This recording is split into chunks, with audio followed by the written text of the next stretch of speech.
young beau called to see if she'd like to go to see a show, but Miss Kate said no. I'll tell you what you can do. Take me out to the ball game. Take me out with the crowd. Buy me some peanuts and cracker jack. I don't care if I never get back. Let me root for the home team. If they don't win, it's a shame. For it's 1, 2, 3 strikes, you're out at the old ball game.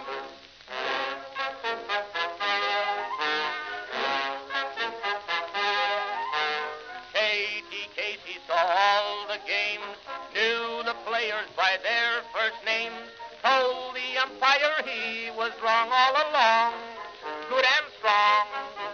When the score was just 2-2, Casey knew what to do, just to cheer up the boys she knew. She made the gang sing this song.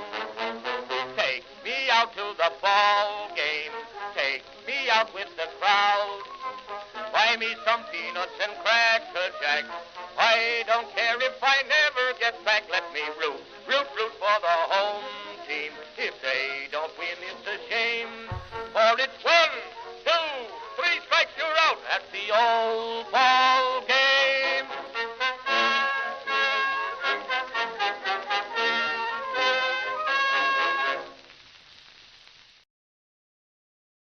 Greetings, folks, and welcome to live coverage of Orioles baseball, where tonight the Baltimore Orioles will begin a 3-game series playing the first game against the Washington Nationals at Nationals Park in downtown Washington, D.C. How you doing, everybody? It's your old pal, the BirdWatcher here. People call me BW for short, and that works for me.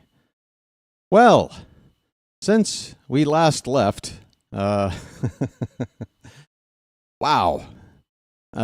Easter Sunday, 420, whatever you want to call it. You can call it the Easter Massacre, whatever. 24-2 was the last game we played. We lost. Not sure if you've been keeping up with the papers. But yeah, the Orioles have had starting pitching woes all season. You can call it, injuries are an issue. You can call it, we didn't go out and get the right arms. I think it's a combination of both.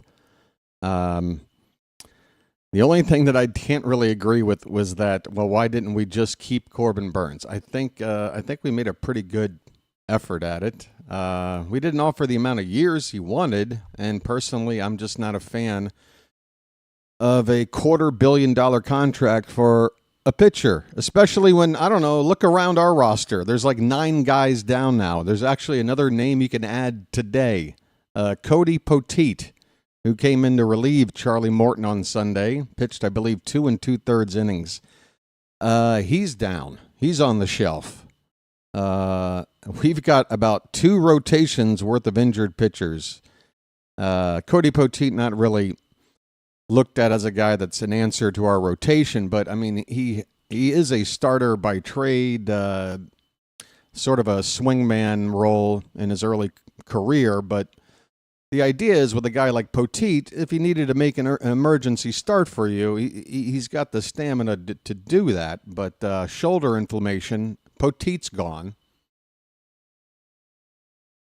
Things are tough all over, folks. I mean... As I expected, looking around at the talking heads of all the various baseball programs out there on the internet, a lot of talk about us right now and our struggles. We are definitely injured. We are wounded. We are hurting. We just want to see a response today. That's what I want to see. I was hoping to see some sort of response in-house. We haven't really seen that yet. I'm not expecting a major one, folks. I know a lot of people out there are ready to move on from the general manager. I know a lot of people are ready to move on from the manager. I don't think either one is going to be replaced anytime soon. And we can talk about that a little bit more later. When I say anytime soon, for one, I don't think a change will be made until the off season. For another, I don't think a change will be made until we're like mathematically eliminated from the postseason if we get to that stage. I just feel new ownership, when they came in, they bought into the current program and this rebuild and current window of opportunity, and I don't think they're going to, after 20 games, start, chopping off heads. I just don't see it happening. So we're going to have to tolerate what's going on with this team right now and hope that they can figure some things out until they make the right moves. We're playing a Nationals team that is struggling themselves. We've got the worst ERA in baseball. They have, I believe, the second worst. So there's always that. If our bats can wake up, perhaps we can figure out a way to take this series, take 2 out of 3. I mean, an optimistic BW at the start of the season would look at a series like this and want to say, let's go for a sweep. I say let's do our best to take 2 out of 3 because that is progress. And right now, any kind of progress for me is welcomed. Okay? Yeah, so tonight it's Dean Kremer on the mound. And, hey, look, last time out for Dino, pretty good. Okay? I do believe he gave us 6 innings, which, has only happened, I think you can count on one hand how many of those we've had this season from our starters. And of those, I believe all but 1 or 2 belong to Zach Eflin, who's also currently not available. Pardon me, I need my coffee. He'll be up against a soft-tossing left-hander, fellow by the name of Mitchell Parker, who's off to a pretty good start. He's got a record of 2-1 with a 1.85 ERA. The Oriole bats have to adjust to a pitcher like this. You go up there trying to swing hard at everything against a soft-tossing lefty like this. You can really set yourself up for disaster. You got to be patient, and you got to lock in. Hopefully, some of these Oriole bats today are going to be ready to make some noise. So Mitchell Parker, left-hander. I'm sitting here talking about how he's left-handed. How do I screw that up? Against Dean Kremer. Kremer, by the way, record of 2-2, 6.41 ERA. It's not pretty. 1.47 WHIP. He's given up 5 home runs already. I would love to see him keep the ball in the yard tonight. If he can do that, I think we can win. But folks, there is, if you've looked at the Charm City chat poll, there is news about tonight's game that trumps all of this.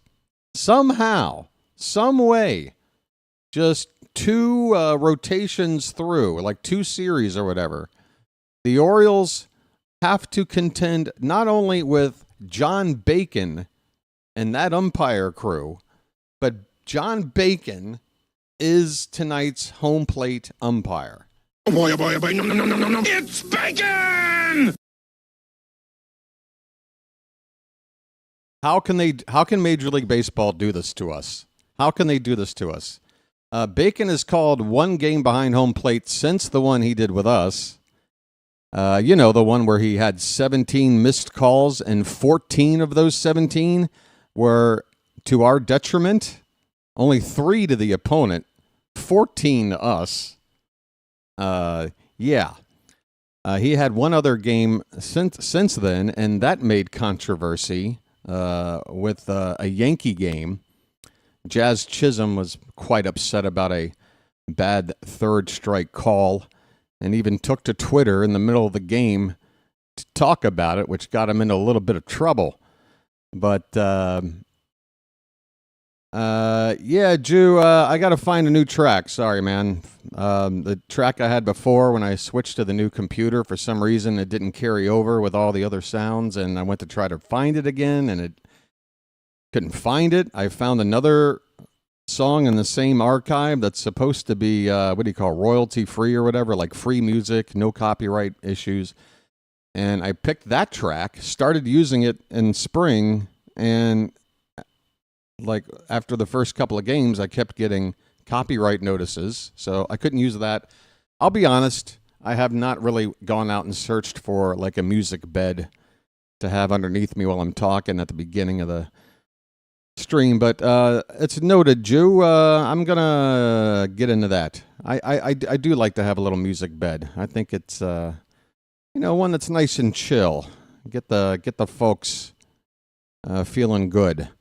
But folks, Oh boy, no. It's bacon! I tell you what, how can this happen? How can this happen? What are they doing to us? Anyway, first pitch is going to be only about 4 minutes away. Let me hurry up and get the starting lineups and the game up here on the TV. I think it's a bobblehead night for DC. James Wood bobblehead night. If that's the case, this could be a pretty large crowd. James Wood's leading off for the Nats tonight.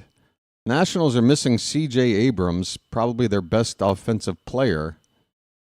So that is something we should feel fortunate about, and hopefully will help us in our efforts to defeat these guys.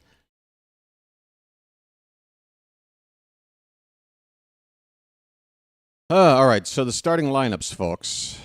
Yes. Let's go over those. Ced Mullins is going to lead off for the Orioles, play center field. Adley Rutschman's going to DH tonight with a lefty on the mound. He'll bat second. Gunnar Henderson will hit third and play shortstop. Ryan Mountcastle will be the cleanup hitter and at first base. Tyler O'Neill bats fifth and plays in right field. Heston Kjerstad in the lineup, as well he should be, despite the fact there's a lefty out there. He's been swinging a hot bat. Now second on the team in RBI. He'll bat sixth and play in left field. Jordan Westberg will be at third base, hitting seventh. Gary Sanchez behind the plate, hitting eighth. And Jackson Holliday batting ninth and at second base. For the hometown Nationals, James Wood will lead off and play in left field. Nathaniel Lowe at first base will bat second. Luis Garcia Jr. is the second baseman, hitting third. Hebert Ruiz, cleanup hitter and doing the catching. Josh Bell is a DH tonight and will bat fifth. Dylan Cruz in right field, hitting sixth. Is it Jose Tena? This is a guy I don't know. Yeah, Jose Tena is the third baseman. He's only had 17 at-bats on the season. He'll bat seventh. Jacob Young is in center field, hitting eighth. And Nasim Nunez is at shortstop, batting ninth. Folks, I got to be honest with you, there's at least a couple of names in this Nationals lineup I've never even heard of.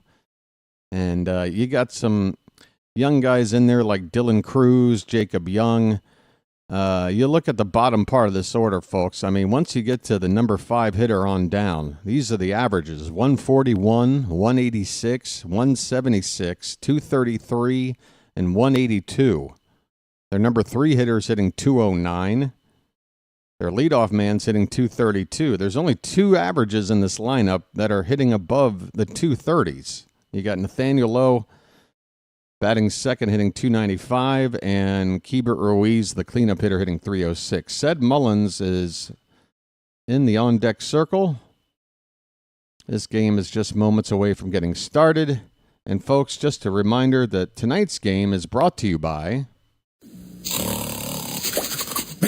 Bacon! Where's the bacon?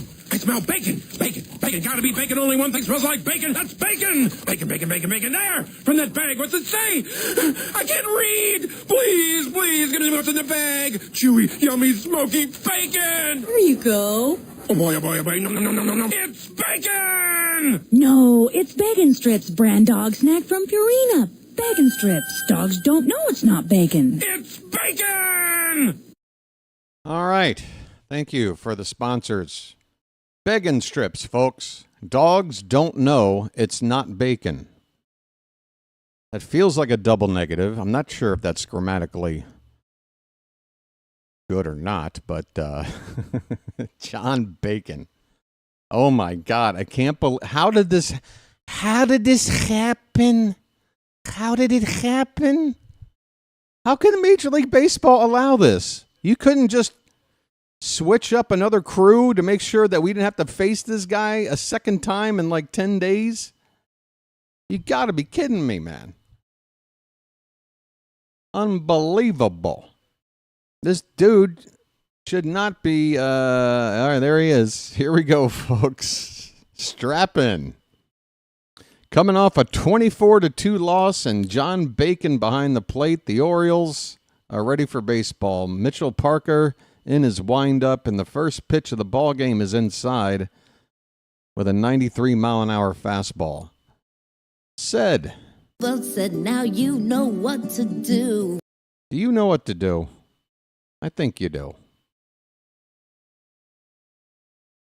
Next pitch is on the outside edge, and it's ball 2. Just a touch outside.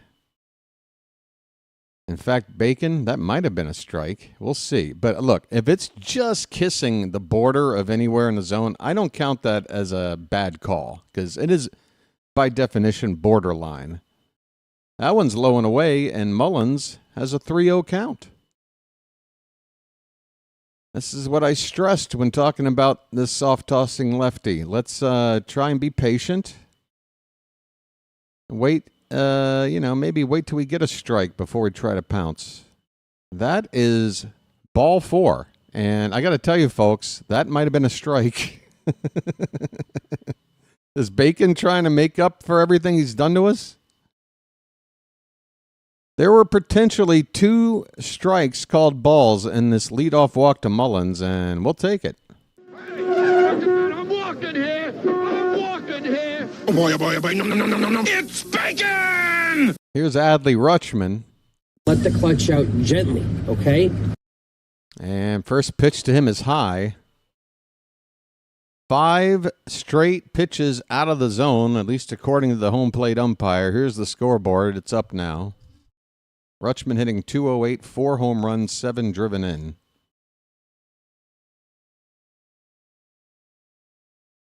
Next pitch, that's a called strike. First one of the night.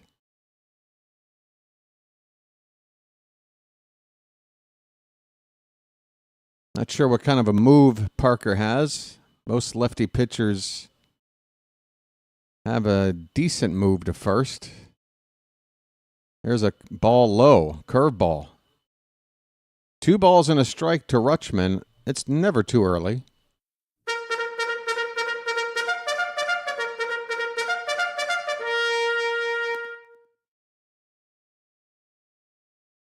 Yeah, and Michael, if that 17 missed calls were like 9 to one team and 8 to another, you could maybe be like, well, at least he, screwed both teams equally. But when the 17 missed calls are 14 to 3, with 14 bad calls for us, yeah, that is. I want to sue. Here is a soft ground ball to shortstop. There's only one play to first, as Rutschman will ground out to Garcia. Mullins moves up to second base. So a productive out as Mullins now in scoring position, just 1 away, and a couple of heavy hitters coming up. Here comes Gunna. His name's Gunner, and he's dating my mom. Gunnar Henderson, it's time to get hot. 228 the average, couple of home runs, 3 RBI. First pitch to him, he takes. Hey, no more ambushing. Take more pitches, Gunnar. You'll get a fat pitch. Just wait for it. Want to know the count? That's high, 2-0.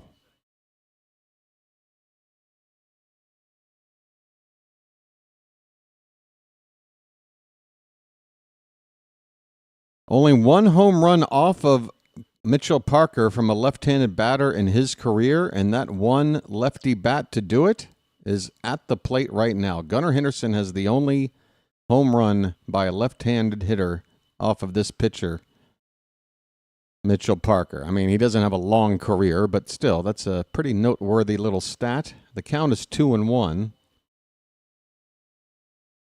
And the next pitch is smacked behind the crowd there for a foul ball. Here is that home run replay. I'm watching it on May 8th of last year. Gunnar parked one into the stands in right field. 2-2 pitch.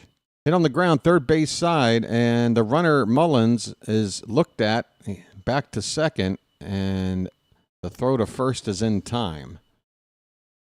2 down in the inning there. Good heads-up play by Jose Tena, the third baseman, to make sure Mullins was going to stay where he was before throwing out Henderson. So with 2 down, it's going to be up to Ryan Mountcastle to try to cash in this early run. Okay, mount up.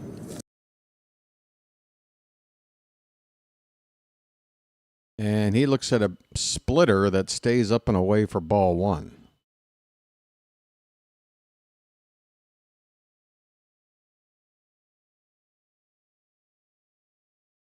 That's a crazy stat. Ryan Mountcastle this season, when ahead in the count, has a batting average of 0. And he just kept it that way. As on a 1-0 pitch, he pops it up, shallow right, and the second baseman makes the catch to win the inning. That is a very concerning stat. Yet to get a hit while ahead in the count all season, Ryan Mountcastle. The Orioles get a runner to second but cannot score. We go to the bottom of the first. It's the Orioles nothing and the Nationals coming up. 16 pitches from Parker. Only 7 were strikes. And, yeah, we got to do better than that. We got to do better than that. I mean, you can already see that this guy don't have a whole lot.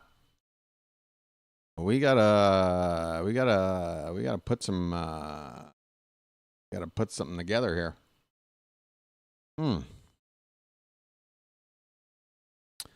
So what else is going on? You got the Cody Poteet news. Well, here's something positive. I mean, depends on what your feelings are about this particular player in our organization, but I always get it confused. Trevor Rogers is making his first rehab assignment start, I believe, for Single A Aberdeen. If somebody wants to confirm that or correct that, feel free. But look, folks, after seeing what small sample size from Rogers last season after that pickup in the trade window, I wasn't really too excited about ever seeing him get into our rotation. But the state of things the way they are now, if it's an open audition, honestly, it's an open audition. We've got 5 rotation spots, and you can't sit there and tell me that we're good with all of them, but maybe 1. No, we're good with maybe 1, 2 at the most. So if anybody shows signs of looking like they can pitch, bring them on up and we'll give them a try, including Rogers, in my humble opinion. All right, here we are. Bottom of the first. First pitch to James Wood is fouled away from Dean Kremer. Wood hitting .232, has a team-leading 7 home runs and 17 driven in. And that next pitch was borderline. Called a ball on the inside. Just a couple of games against the Orioles in his career for Wood. 4 for 9 with an RBI and a double. That ball's hit to left and slicing foul. 1 ball and 2 strikes. Charm City chat. I hope you guys are doing well. I hope the rest of your Easter Sunday went a lot better than it did in the early afternoon. That ball is hit on the ground, third base and down the line. That is a extra base hit waiting to happen. James Wood will glide into second standing with a leadoff double. And we're off. Hey there, JJ. You know what a great stream would be, my friend? One where we don't lose by 22. One where we can look at our pitching line and go, Gary Sanchez wasn't the best pitcher out there today, like Sunday. That was 108.5 miles an hour off the bat from Wood. Here is Nathaniel Lowe and a curveball that looked to slip out of Kremer's fingertips winds up high and away for ball one. Low with a healthy 295 average. Came over from the Rangers in the offseason. And that ball's crushed to right field, and it's gone. 2-0 after the first two batters. Here we go.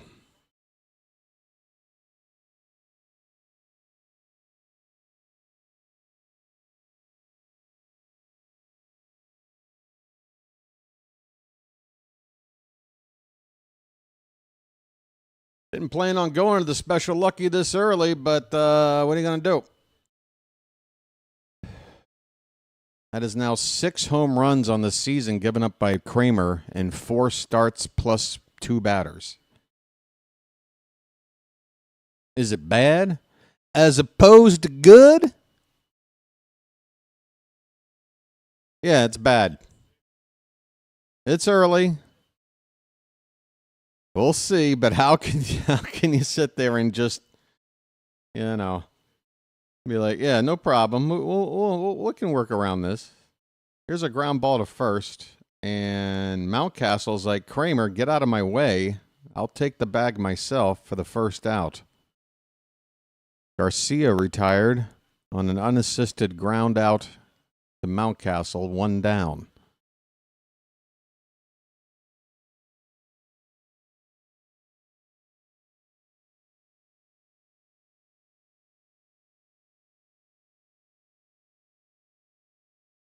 Keibert Ruiz, switch hitting catcher, is off to a pretty good start with the average 306. Takes a first pitch strike fastball on the outside corner for 95 miles an hour. Oh my, folks. Might have to rename my channel to the Orioles Torture Dungeon channel. Are you a masochist? Do you like pain? Come on to the Orioles Torture Chamber channel. Here's a splitter inside, 2 balls and 1 strike.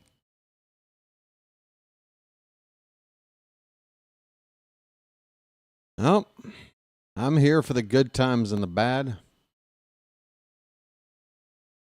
I've pretty much said everything I can say about the current state of things. There's not much else one can say. That pitch is on the outside. It's 2-2. If you guys want to talk more about it, that's fine. But I think we know to have like no real personnel movement. That's a foul ball off to the right. Still 2-2. I just feel like, just something in the name of response. I mean, a letter from the Orioles organization, like on Twitter or whatever, saying, again, this is things other organizations do. That is a base hit down the right field line, and that will be a double for Ruiz. Second extra base hit of the inning. Still only 1 out. Third double of the season for Ruiz. And that ball was right down the middle. Just a straight line.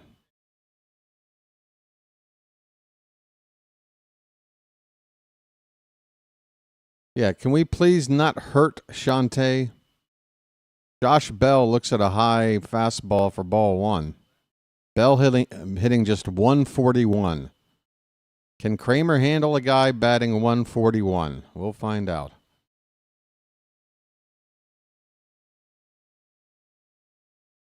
That pitch is low. He falls behind 2-0 on a guy batting 141.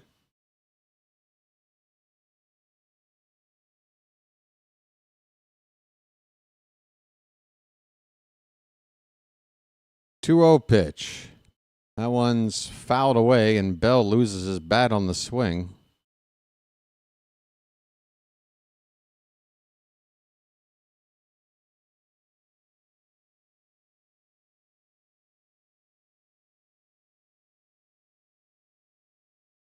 There's only two players I quote unquote blame right now. Two players that I feel like are hurting the team by being involved. Charlie Morton and Cionel Perez. That's it. The other 24 guys I can deal with. Bell pops this up high in the air. Second base. Holiday waiting on it. Makes the catch, 2 down. Whoa, we got a serious question. Hold on. I'm glad I caught that out of my eye. Folks, if you really want to get my attention, you got to mention me. Put that symbol in front, and then it'll turn orange for me, and I can see it. Would you say, other than Sagano and Eflin, that location is the biggest issue? I don't get to watch live much. Yeah, nobody's got command. Nobody. This pitch is hit in the right center. Mullins makes the catch, and the inning is over. I mean, Charlie Morton, his last start there on Sunday, it was a case of curveball, couldn't throw it for strikes, and then he would just throw like a batting practice fastball middle of the plate just to try to get back into the count. A couple of times he'd get away with it. They wouldn't swing at it. Povich obviously had command issues in his last start. I think Povich is just at a stage in his early, big league career where he's probably going to give us, out of every 3 starts, one solid one okay one, and one kind of a dud. And that last one was his dud. Hopefully we'll get a better one from him. He'll be pitching the final game of this series, I think. Let me confirm that. I've got it right up over here somewhere. No, I don't. Well, I could find it the other way.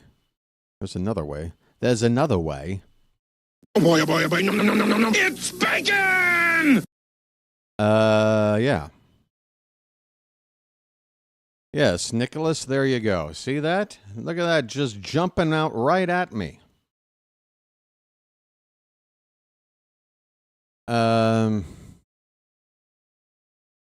Yeah, Kremer gotta get better than that first inning with the location for sure. Some fat pitches there. Folks, as you may have heard, the Masson broadcast has offered a new streaming option. And, for fans out there, I'm happy. I'm happy for them. You don't have to worry about getting blacked out if you're living in the region. But, being a guy that's trying to build a channel and having people over here, while I don't think it'll crush my channel, it certainly by no way helps.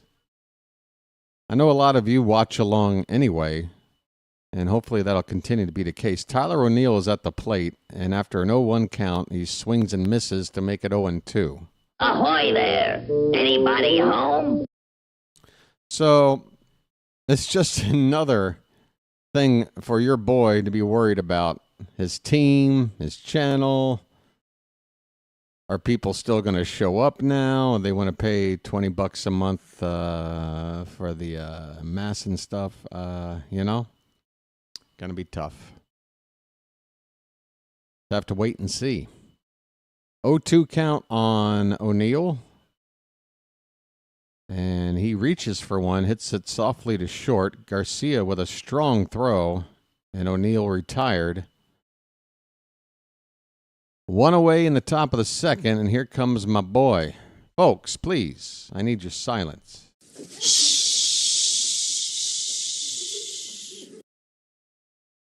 You say Sanchez is eating up space, but Basayo's not getting called up anytime soon. Who do you want to be our backup catcher in the organization? The money's getting paid. You're not going to cut him just to pick up another backup catcher on the waiver wire. So I guess what I mean is hurting the team. I don't think Sanchez is hurting the team. I think if you give him some time, you might be able to say it's not so bad. With Morton, you know he's done. You know it. Kjerstad with an 0-2 count. Some of the guys have gotten off the slow starts and what have you, but that's a swing and a miss by Kjerstad, and that is the second out. A slider from Parker. First strikeout for him. That's the kind of pitch you throw lefty on lefty right there.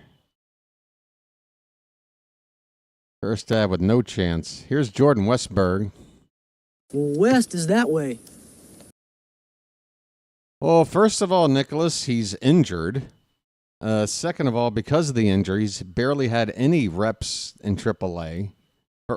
Third of all, he only made it to AAA like for what, the last couple of weeks of last season? He's had no seasoning in AAA yet. Fifth, I think they want to work more on his catching fundamentals. I mean, that's 5 reasons. You need a sixth, or... But Basayo's not ready. Not today. It's just, it's not an option. Westburg in an 0-2 count. 2 down, bases empty, top of the second.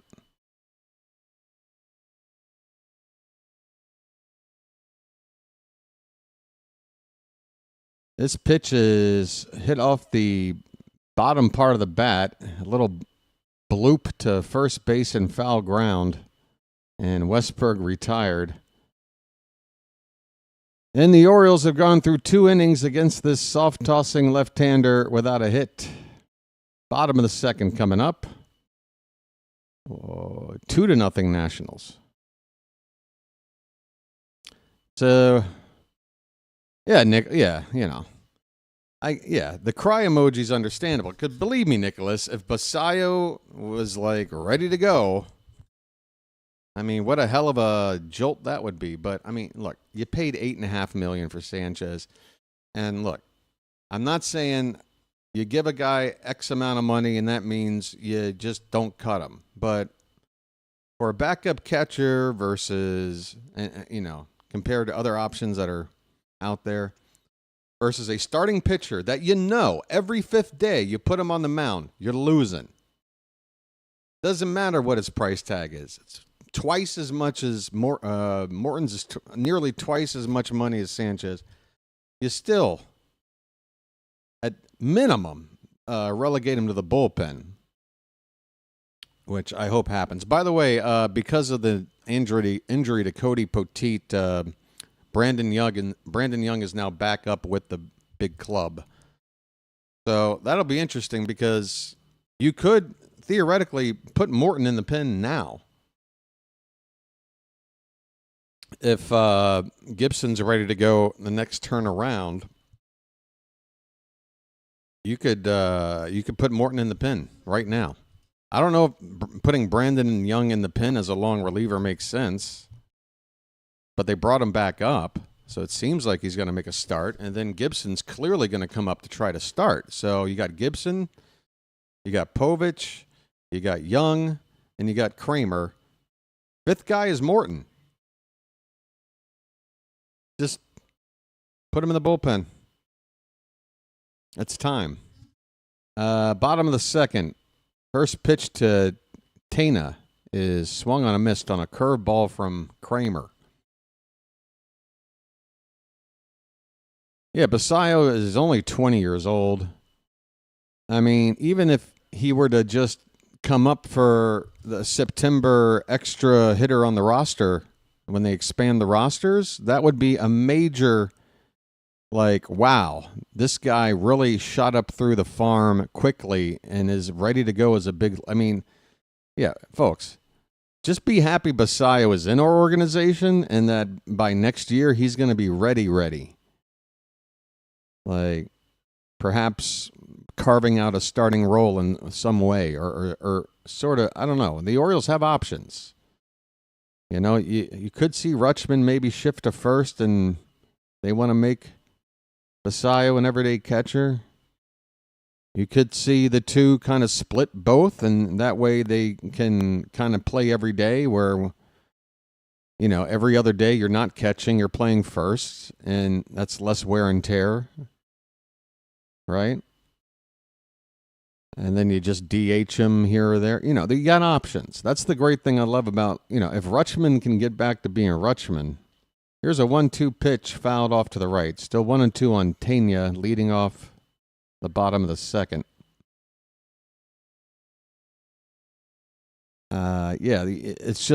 It's a luxury that no other team in baseball really has. Two catchers that theoretically can be offensively like in the heart of your order, and who can sort of platoon in a way where both of them, even though that they catch, they can basically play every day. That's the dream scenario I'm looking at. 1-2 pitch to Tania. I say Tania. It's probably Tana. There's no little squiggly line up there. Tana. 2-2 on a pitch outside.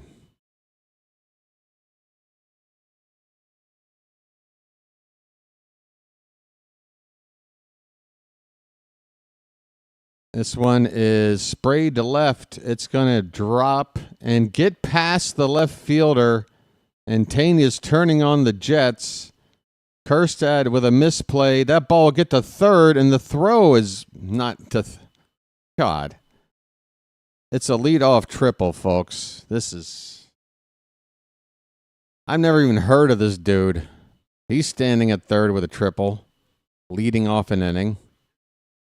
Look where this pitch is. Oh, no, it did drop down. He went down and got it. Credit to him. I'm watching a slow motion replay of a curveball that I was like, wait, that ball is going to be right in the middle of the plate. It was a little bit low, but man, oh man. First pitch to Jacob Young is outside. Kjerstad with the miscue out there and left. I don't know if there's an error charged, if it's a double an error or a triple all the way. They're calling it a triple all the way, but Kjerstad definitely with a fumble out there. 1-0 pitch called a strike.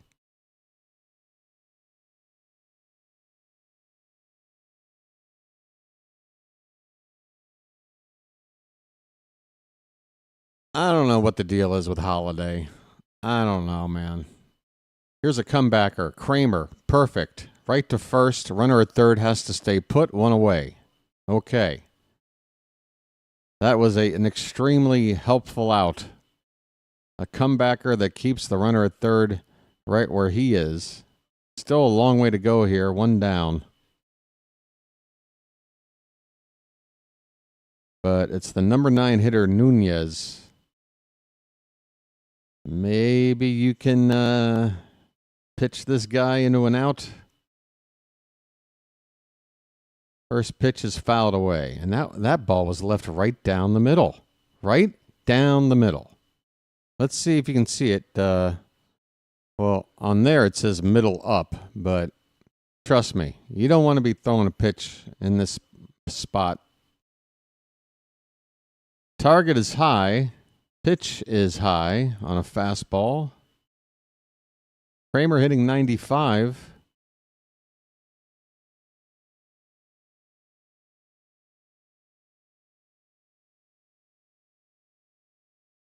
The 1-1, that is popped up and out of play. 2 strikes. We need a strikeout. 2-0 Nats in the bottom of the second. They have a runner at third and only 1 out. 1-2 the count on Nunez with James Wood waiting out on deck. 1-2. Spiked in the dirt. It gets away and the runner will score.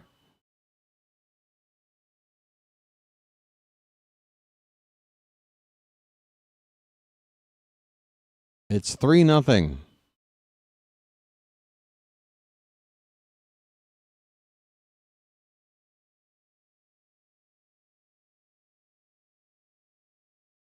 That ball bounced probably about 4 feet in front of home plate.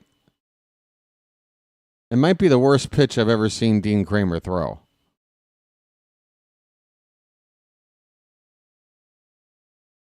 It might really be the worst pitch I've ever seen him throw. My game froze. Great. You know what? This might be a blessing. My game froze.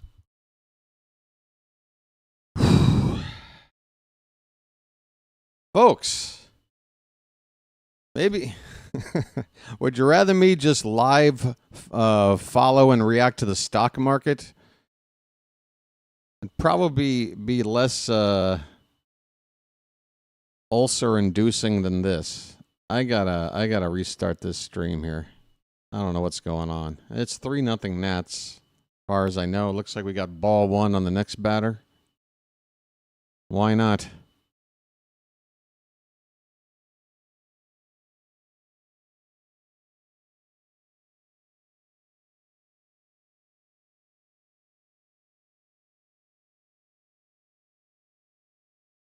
All right. Well, apparently I didn't miss anything. There's the ball one. For some reason, it feels like I've fallen behind on this game with the stream. Okay, now it's caught up. 2-1 is the count now on James Wood. 2 down, bases empty.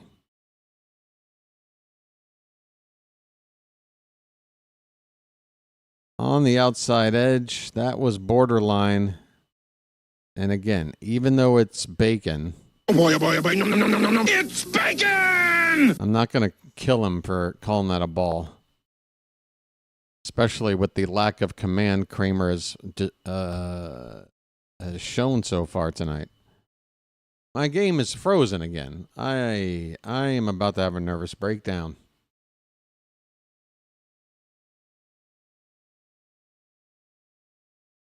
I'm showing a 3-1 count, but I feel like I've fallen behind. Here comes the pitch.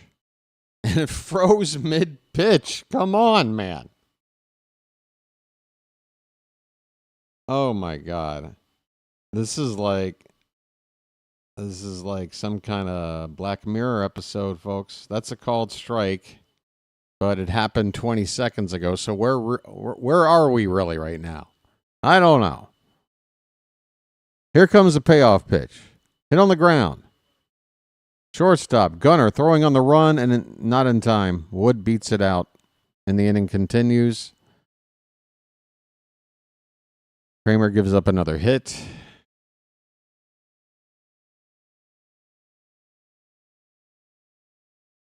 Five hits through an inning and 2/3 for Kremer, including a home run and a wild pitch that allowed another run to score.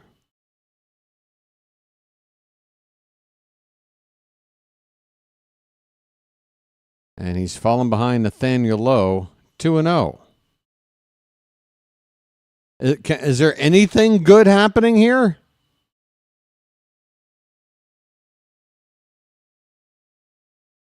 Uh-oh. Whoever guessed innings 1 through 3 might have won tonight's poll.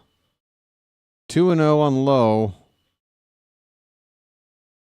I think they just did a check on Wood at first. Oh, wait, we got a mound meeting.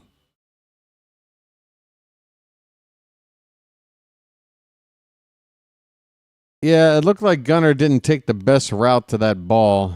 And then he's throwing with his, he's trying to, yeah. I'd have to look at it again, but something did seem a little odd about the way he approached that ground ball. Here is a swing and a miss. 2-1 on Nathaniel Lowe.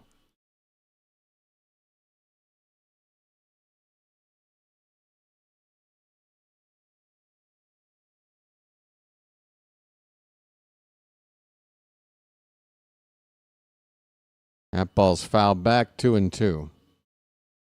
Will the bats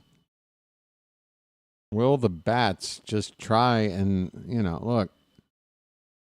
It's the same recipe, folks. We're falling behind early in games with the starting pitching, and the bats, what offense they give us, it's too late. They need to be able to respond immediately. There's a foul tip swing and a miss. That's the first strikeout, I believe, for Kremer. Well, y'all come back now, you hear? 2 innings over. The Nationals add another run. They now lead it 3-0 as we head to the third.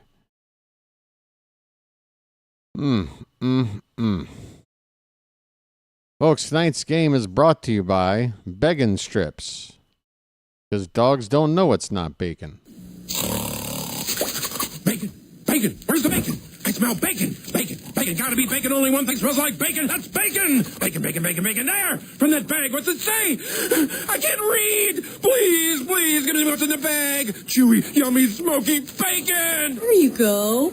Oh boy! Oh boy! Oh boy! No! No! No! No! No! No! It's bacon! No, it's Bacon Strips brand dog snack from Purina. Bacon Strips. Dogs don't know it's not bacon. It's bacon! Thank you, Bacon Strips. I hope to have an ad sponsor for years to come. Good to have Bacon Strips on board. Too many steps and through across the body. Yeah, George. I mean, I wanted to react like Gunner, that route, it was a thing where when I'm calling it, it's like James Wood is a pretty fast runner. I knew it was going to be a close play, but yeah, it did seem like he could have done better there. Sanchez, Holiday, and Mullins due up for the Orioles here in the third. Your dog loves Bacon Strips. Are they still on the shelves? Bacon Strips never went away. Did they ever make another ad for that? They really... Why would they? That's one of those ads that should just stay around forever. Like the Energizer Bunny or whatever. They nailed that one. 1-0 count to Sanchez. You on the board here, Gary? Mr. Kraken? Where you at? Release the Kraken! 2-0 the count.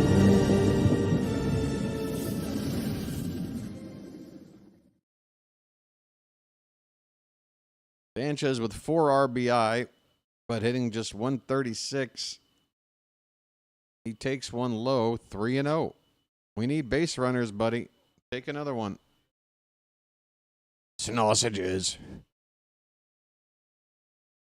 Sausages. You want me to play the bacon ad and the bees clip at the same time? Or they overlay each other? That could be interesting. There's strike 2. The count has gone full on Sanchez after he was ahead 3-0. And that last pitch was a strike right on the bottom of the zone. Well, folks, maybe the apocalypse isn't so close after all. If Bacon Strips is still doing their thing, maybe things aren't so bad. Here's a ball lifted to left field by Sanchez, but it's just a can of corn. The launch angle looked promising, but it's a routine fly to left, one away. Jackson Holiday.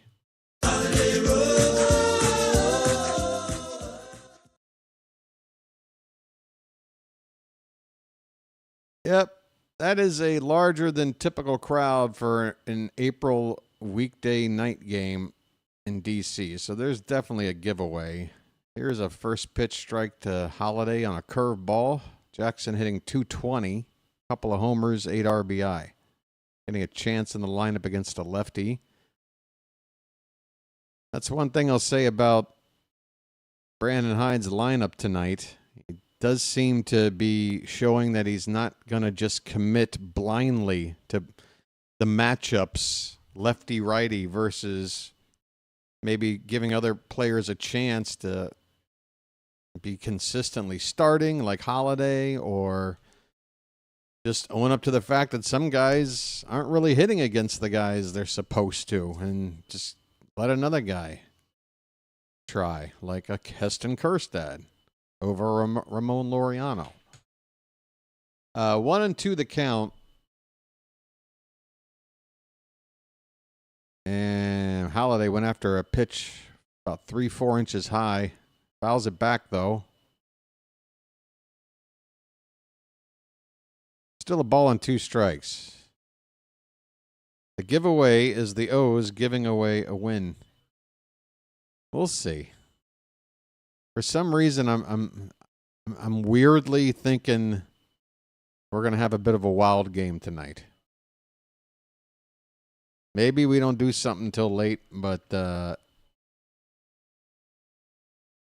there's something about John Bacon being a part of this whole thing tonight. It's got me thinking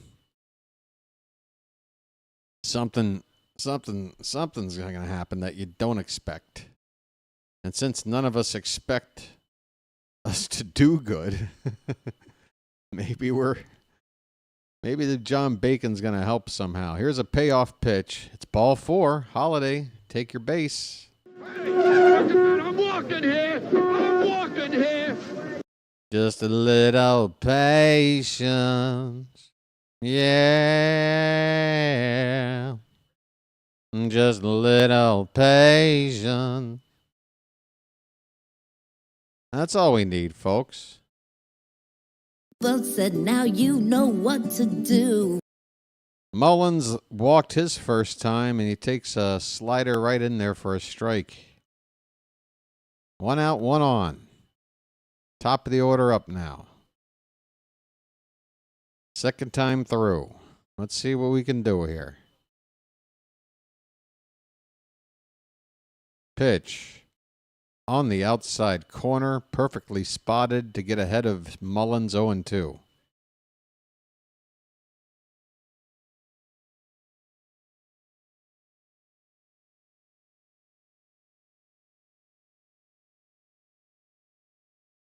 Pitch. Hit in the air, Mullins. Right side, but gonna hook into the crowd.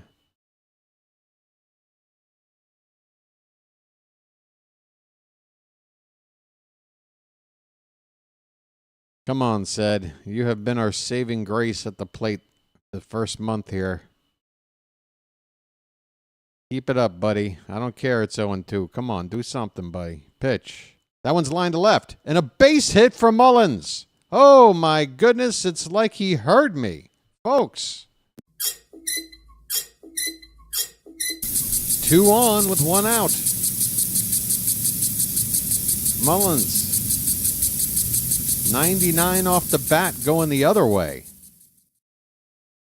I mean, what a perfect approach. He got a pitch on the outside, barreled it up, and he's standing on first base.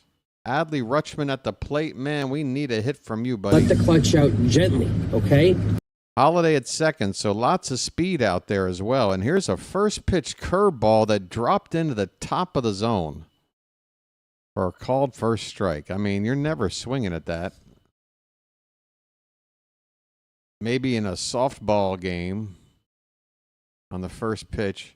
Next pitch, Adley. Did he get it? No. Right at the center fielder for out number 2. Runners can advance. Brandon Young with the catch out in center. There's 2 down. It's going to be up to Gunner to get the big 2-out hit. His name's Gunner, and he's dating my mom. Come on. Come on.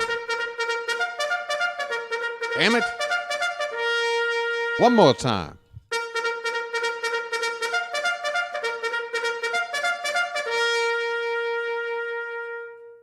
First pitch. Breaking ball, and it drops in there for a strike. Come on, Gunner. MVP. Let's chant it in the chat. MVP. This one's hit to left. And the third baseman having a look up against the fence. Did he make the catch? Wow. Catch made and foul ground up against the screen. 1 more inch, and it's just hitting off the screen, and Gunner's still playing. I mean, can we get a break anywhere? Inning over. Can we get a break?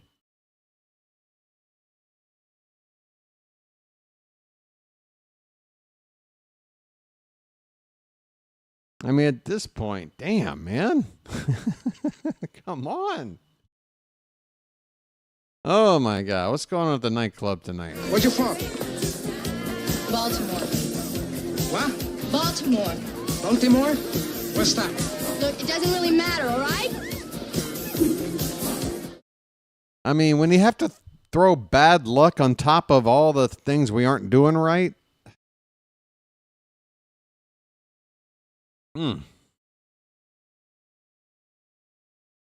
Folks, adversity. Are you familiar with the term adversity? Hi, I'm BW.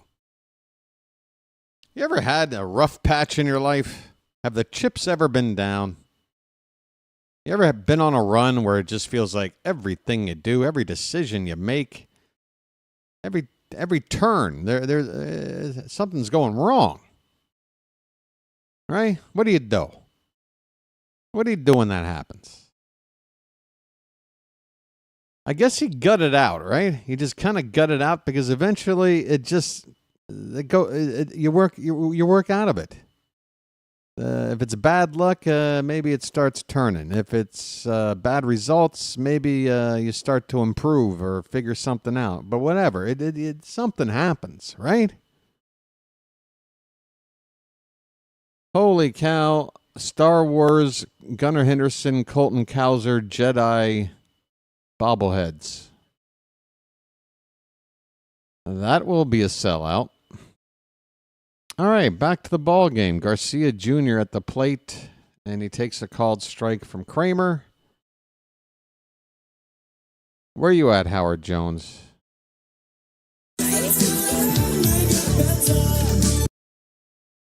Here is a liner to second. Holiday drops the ball. Does he have time to recover? Yes. Wow. Good Lord. Holiday couldn't pick it cleanly, and then he had to scoot a couple of steps to retrieve the ball here. Just got it to first in time.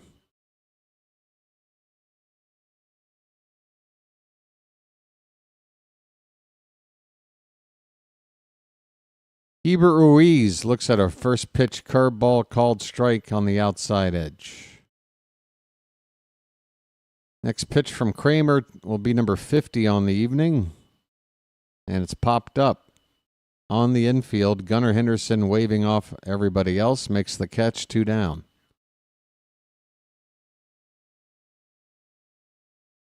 Josh Bell coming up. Be nice to see Kremer with a 1-2-3 inning. Just 4 pitches to get the first 2 outs after throwing 27 pitches in the second, 19 in the first. He needs an inning like this. There's a strike on the outside edge to Bell. All right, well, if Dino can show his teammates that he can settle in, then maybe the boys will be a little more inspired to put up some runs for him. We got a 1-1 count now.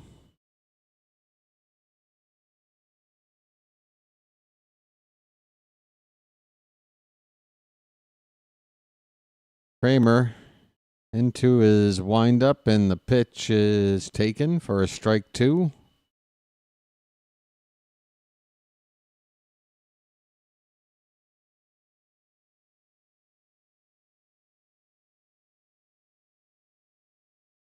Three 3-0 Nationals, bottom of the third inning.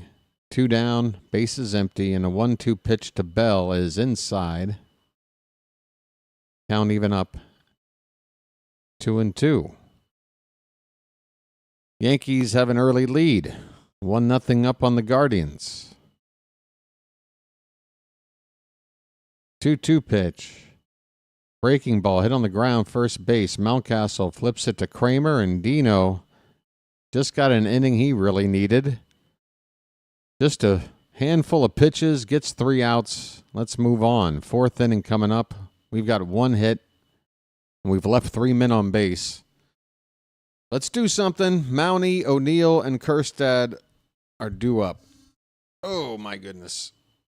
Might be time for the good old Lucky. Are we to the 4th? We're going into the 4th, right? Yeah, I think I can.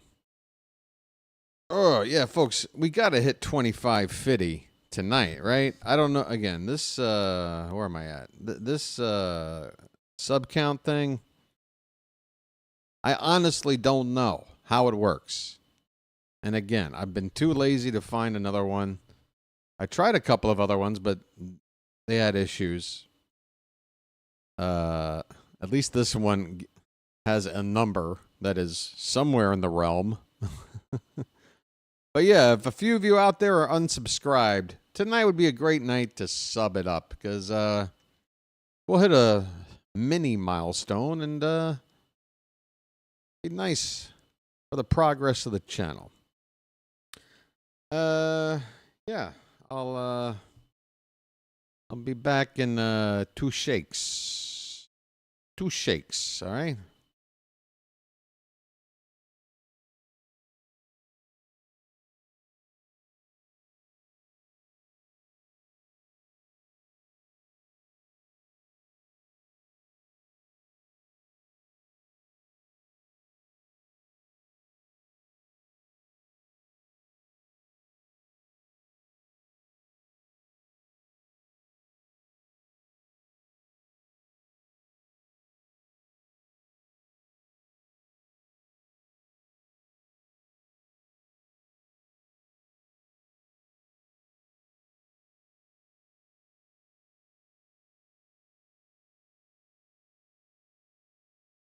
Ryan Mountcastle at the plate.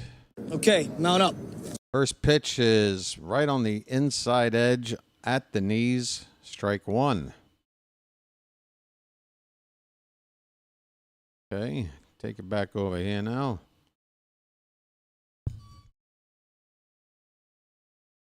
This one's lifted to left by Mountie, and it's going to be caught out there on a lunging grab by the left fielder. That Wood out there. He said Wood.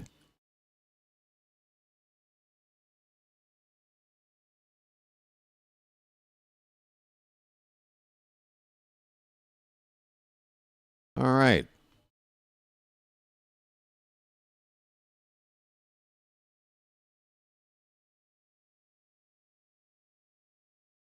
Tyler O'Neill. Ahoy there! Anybody home? Yeah. That's what I ask myself about our team right now. What is going on? O'Neill lifts one to right. How far back will this fly? I can't judge the ball tonight. This one's onto the track and caught out there and right by Dylan Cruz for the second out. These outs are coming too quickly. We're not doing enough. We are not doing enough. We've worked, what is it? Couple of walks? We have worked a couple of walks. Mullins and Holiday. 2 lefties, by the way. Here's Kerstad, the other lefty in the lineup, and he foul tips a first pitch, strike 1.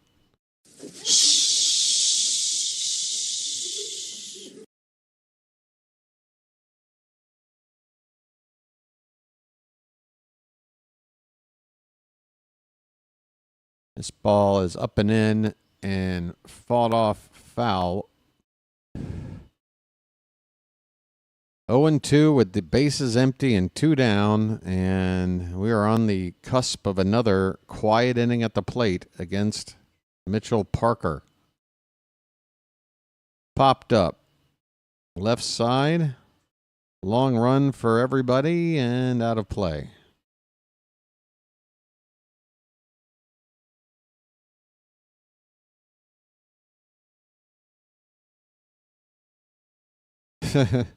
Would you like to see that, Patrick?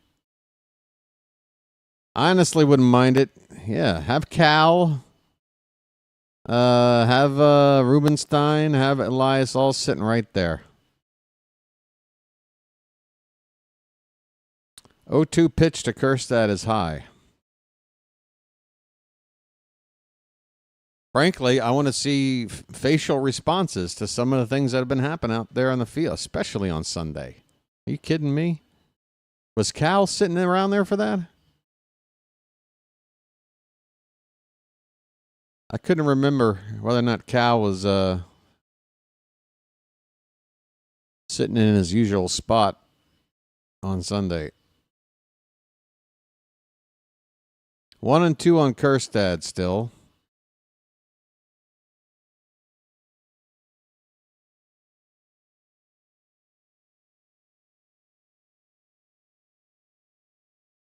Here comes the pitch.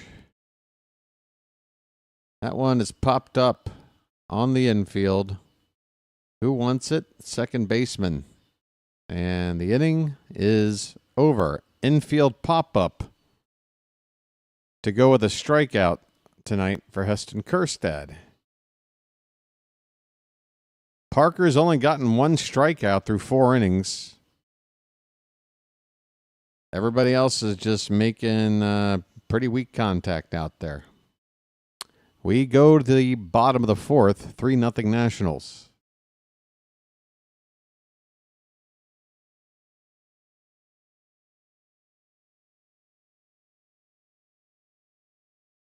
Well, well, well.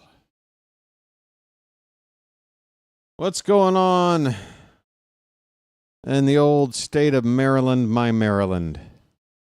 Is the despot's heel still on thy shore? Are the torches still at thy temple door? What's shaking back in Maryland? Oh, I heard they're bringing Tim Hortons to Maryland, right? Saw something about that. So look out. Absolutely.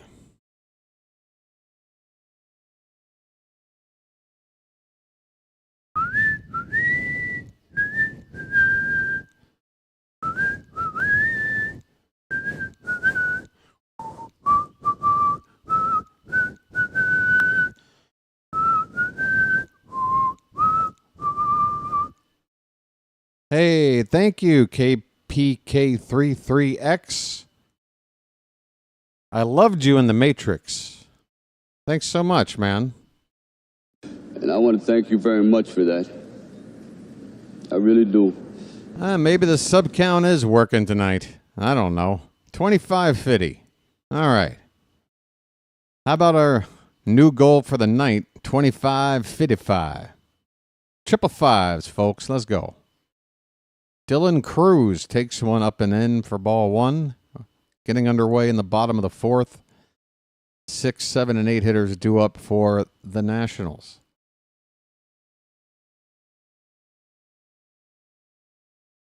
Next pitch, top of the zone with a strike. 1-1.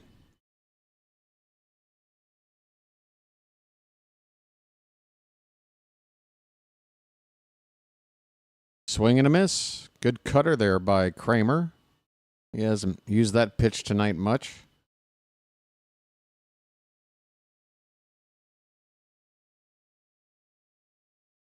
One and two. Come on, Dino, settle in. Get us into 6 with these 3 runs. That one bounces in there. 2 balls, 2 strikes.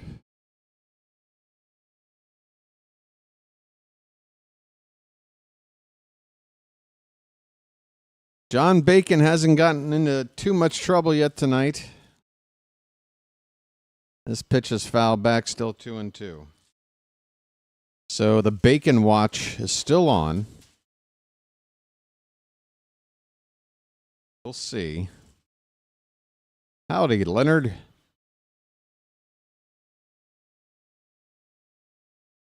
Two. Breaking ball, or that's a cutter? Okay, swung on and missed. They call that a cutter. That one broke sharply downward.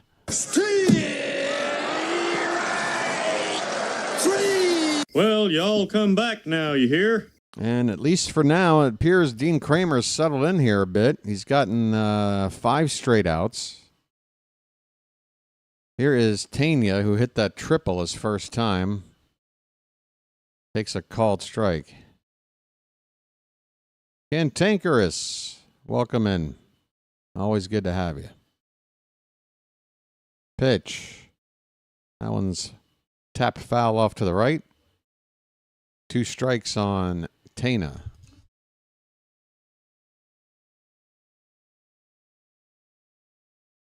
Tana also made that play up against the screen to take the bat out of Gunnar Henderson, out of his hands.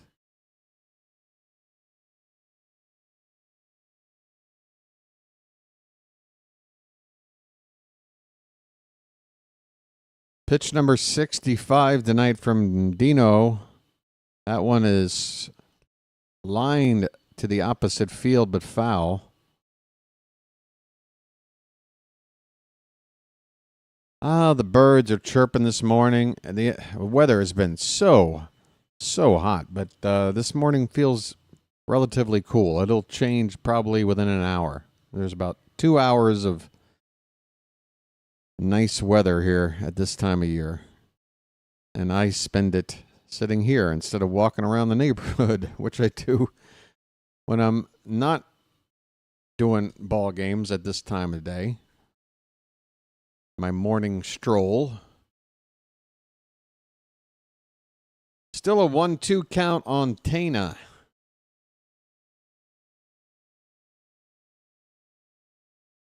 That pitch is off the plate. 2-2. In the 80s. Wow.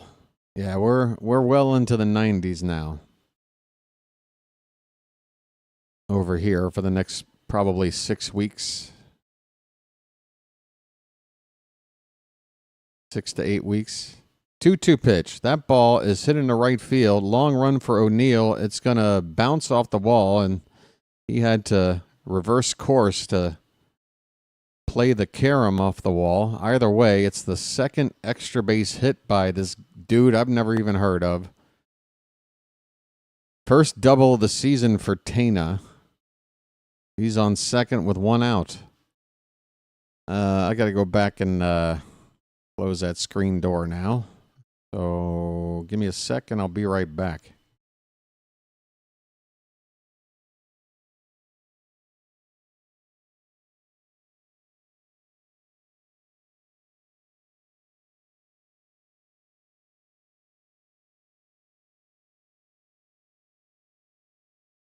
Ground ball to Henderson, and he will throw out Brandon Young on 1 pitch.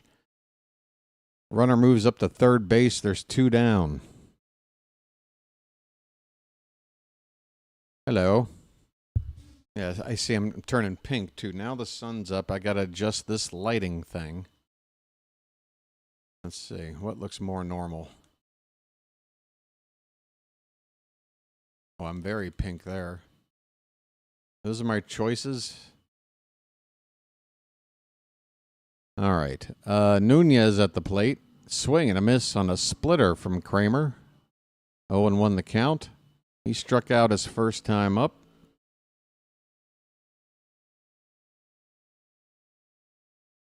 Whoa, look at Cantankerous testing my ability to read Ty. All right. Give me a chance. I gotta take off my glasses.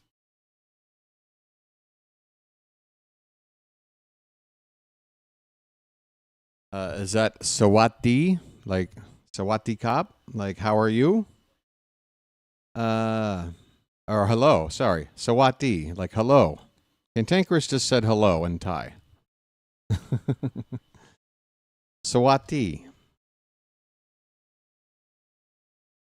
2-1 the count. On Nunez. Bottom of the 4th.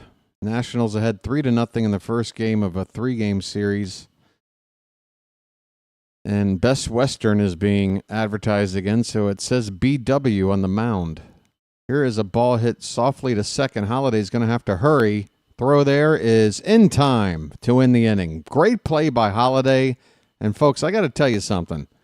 If there's one thing that you cannot deny that has been a positive story in the first month of this season, it's that Jackson Holiday's defense has gone from questionable at best to looking very, very good.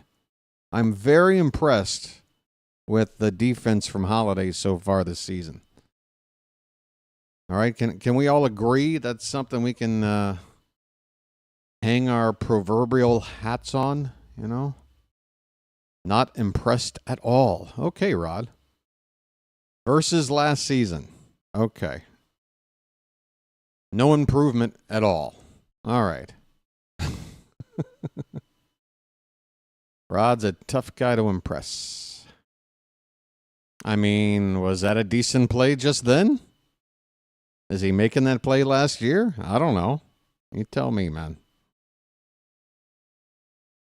Westberg, Sanchez, and Holiday coming up. The year said is having, yes. What does that mean? How did said get into this? That and other than Perez, the bullpen has been, yeah.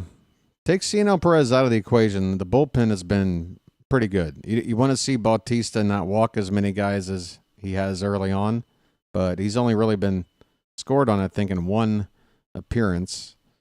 Everybody else has got pretty good stats.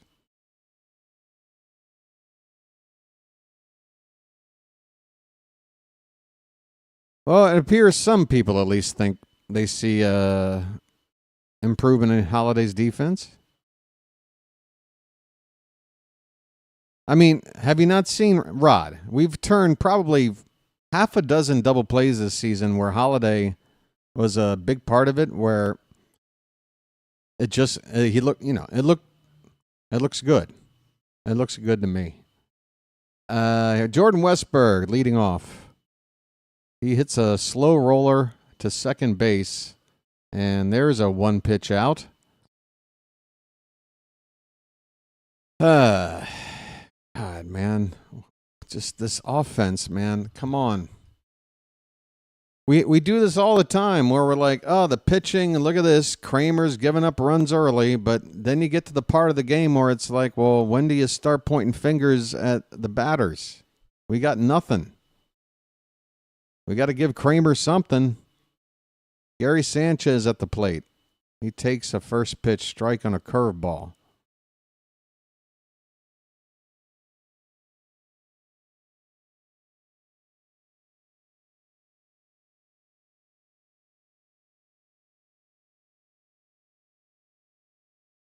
This pitch is fouled back. I mean, I know it's, a player who's not necessarily great defensively, 20 games into a season might not have more than maybe an error. But does Holiday even have an error on the season? I'd have to check. He's on deck, by the way. 0-2 on Sanchez. Release the Kraken. Yeah, release the Kraken, why don't you? That pitch is outside. 1 ball and 2 strikes. What's up, Robert? Welcome in, my friend. Folks, just a reminder, please hit that like button. We got people filing in all the time. That pitch is fouled away by Sanchez. Yeah, there's over 100 people here, according to Janet. So probably a good time to ask you folks, if you're here, welcome in. Hope you're doing well. Grab a snack and a drink. We're down 3 runs, but hit that like button if you don't mind. Sanchez pops it up to left. Shallow. Shortstop's going to go out to make the catch. 2 down. Just not enough oomph in this lineup. The 2 runs we scored on Sunday, obviously ball game well out of reach with that late home run from Rutschman.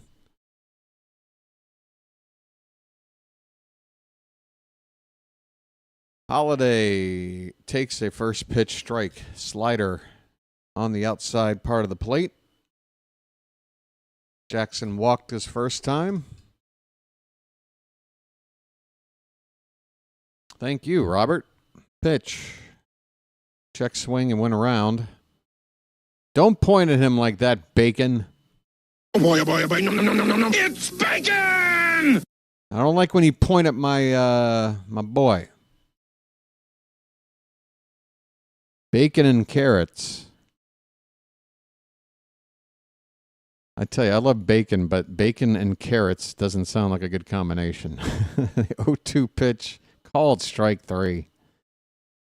Oh boy, 5 innings. Byron, how's he looking? I don't know. I think at the plate, he hasn't really done much. 0 for 2, and in the field, he hasn't really had to do much. At short. Your boy Tana at third base, or Tenna, he's the guy that's had the big night. He had a catch that killed a rally, catching a ball up against the screen off a Gunnar Henderson foul ball, and then he's also had a couple of extra base hits, 2 for 2, scored a run. We go to the bottom of the 5th. This game's half over already. And look how pink I am. Folks, you would think I've been drinking whiskey all day. I promise. I don't know how to make this light natural anymore. I don't know. I mean, this is worse, right? That's... What is this? If I do that and pump it up, does that look kind of better? I don't know. Oh, wait. Maybe that's it. Okay. All right. I think I look a little more human. Bacon and carrots doesn't sound good to you? Caramelized carrot. Well, I mean, if you're going to caramelize them, I mean, if you caramelize anything, now we're, now you're talking bacon and caramel with the carrot just being the vessel for the caramel. Yeah, you can probably put caramel on, the sole of a shoe and some bacon, and I'll eat it.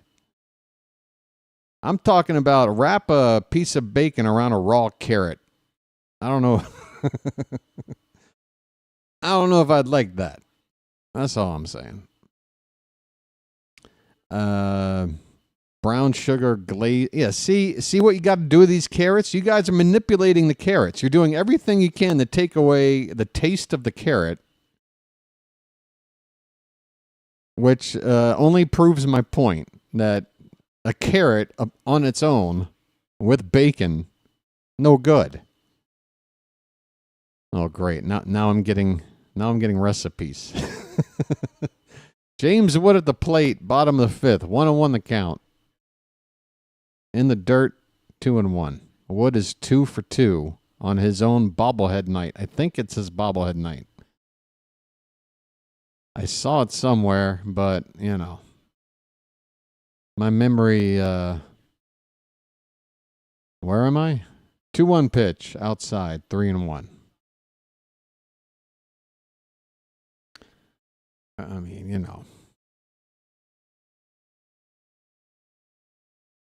Janet, I did. Pitch fouled away. Full count on Wood.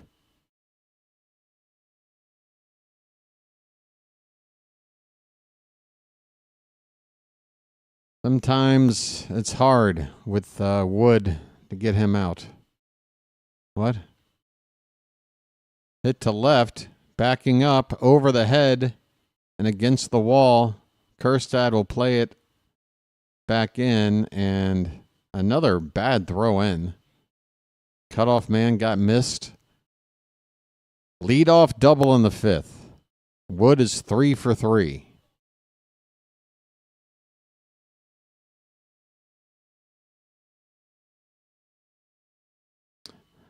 Michael, why did you type that now? This leadoff double's making that, yeah. It's going to be tough now. In Sri Lanka, okay. Hey, you learn something new every day.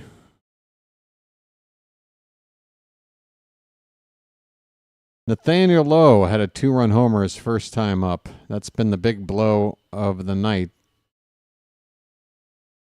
He's got a 1-0 count, and the next pitch is swung on a missed. 1-1.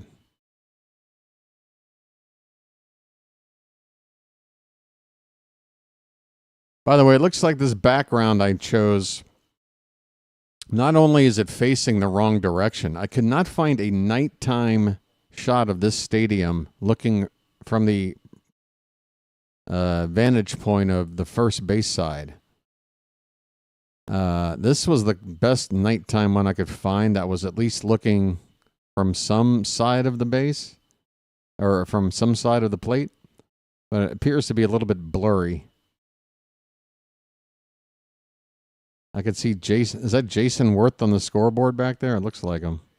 How old is this photo? Is that Jason Worth up there on the board? Looks like him.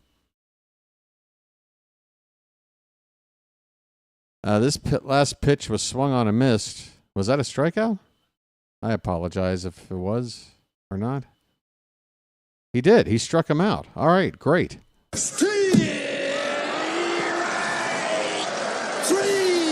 Sorry about that, folks. Kremer strikes out low. One away.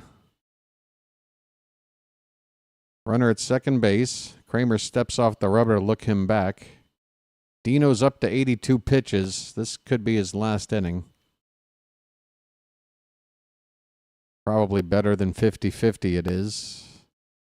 This one is in the dirt.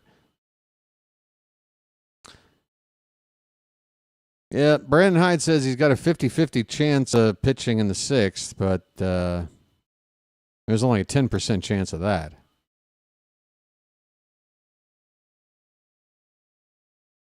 There's a good curveball. Hit the bottom of the zone for a strike.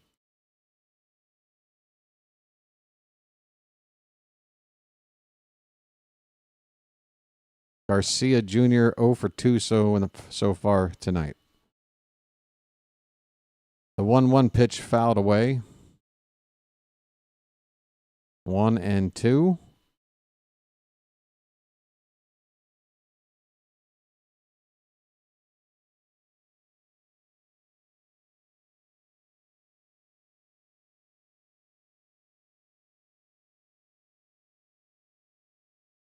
Pitch.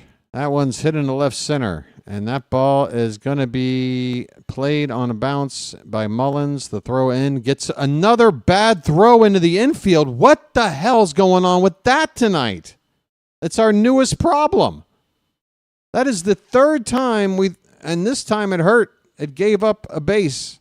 Run comes in to score. It's 4-0. What are we doing out there?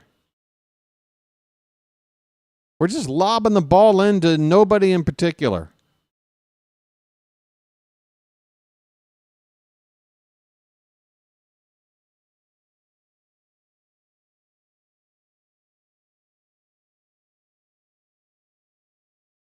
This ball's hit on a line, base hit up the middle. Keibert Ruiz. Here comes a run around third to score, make it 5-0.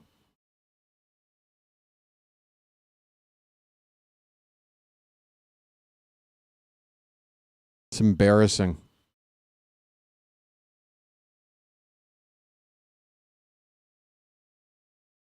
Brandon Hyde picks up the phone.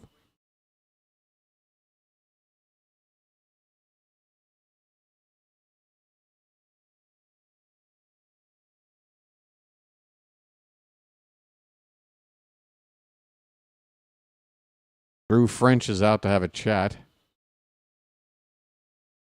That's how he's been staying in shape. Mound meetings.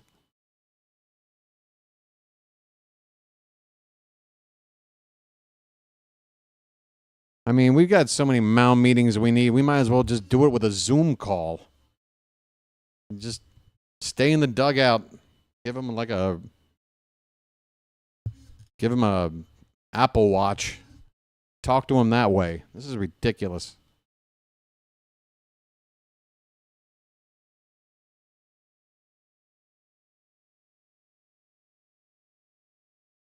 Absolutely, Patrick. Absolutely.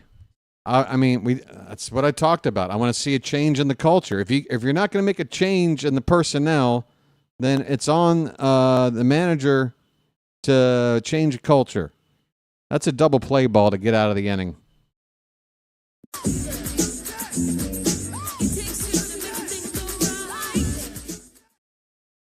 It's a 4-6-3 double play.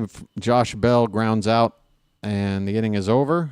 The Nationals add on, and they now lead it 5-0 as we go to the 6th. Top of the order due up.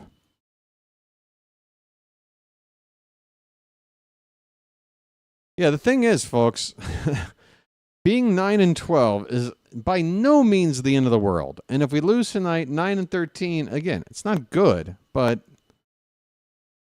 there have been so many examples of a team with a record like this that go on and they make the postseason. I'm not going to say they all go on and win the World Series, but they make the postseason. They just get off to a start. And with the pitching situation, I'm expecting a not too good first half of the season here. But it's the way. It's not just the wins and losses. It's the way we are losing. Like I said the other day, they should have refunded the fans their money on that one game. People don't pay whatever, lots of money. I'm not going to get into it, but for a lot of people right now, the economy ain't doing so hot. So you take your family out to see a ball game, and you're watching Jorge Mateo out there pitching and giving up slams. How about you give that family their money back? That's how I feel.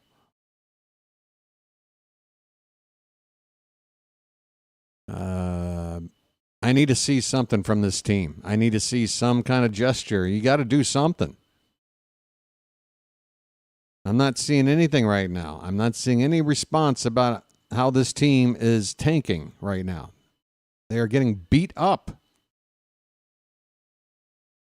Swing and a miss by Mullins. We're underway in the top of the 6th. Said has a hit and a walk. He just keeps on doing his thing. Well said, now you know what to do. I don't know what mental space Said is in, but everybody else needs to get on board with him because clearly he's not worried about anything other than producing. He's got a 1-1 count.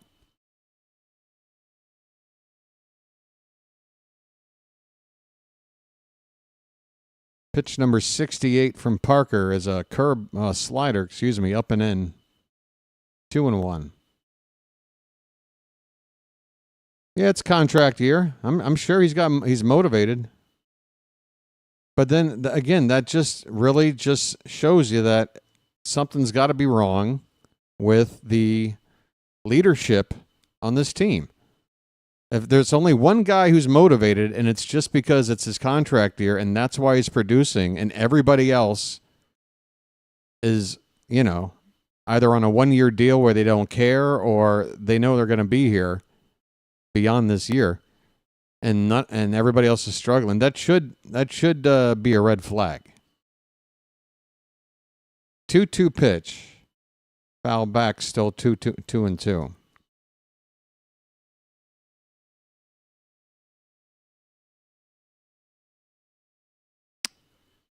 Yeah, Steven, I don't know how it happened because for the most part, the core group of players were here in 2023, and their chemistry was as good as anyone's in baseball. Mullins pops it up to right field shallow. The second baseman, Garcia Jr., making the catch. And shallow right, 1 down.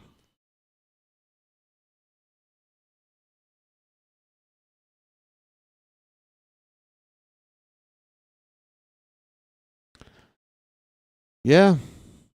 And I've talked about, if we can't go out and make a trade for the frontline starter that we need, if we can't have the cojones to just cut Charlie Morton loose right now, if you can't make moves to let the fans know that you're trying to do something to fix what's wrong right now, the least you could do, and you can do it today, tomorrow, pick a day, lock up a player, and they haven't done it.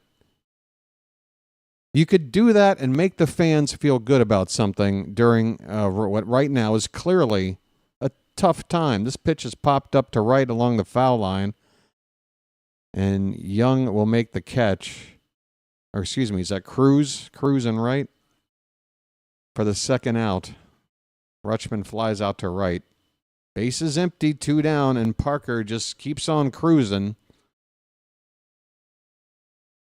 We just can't, I mean, just by mistake, we can't barrel up a ball just by accident, you know? When I go to a basketball court and I start shooting 3-pointers, you know, I stink. But you know what? 2 out of 10 still go in. Like, can we just accidentally get something going here?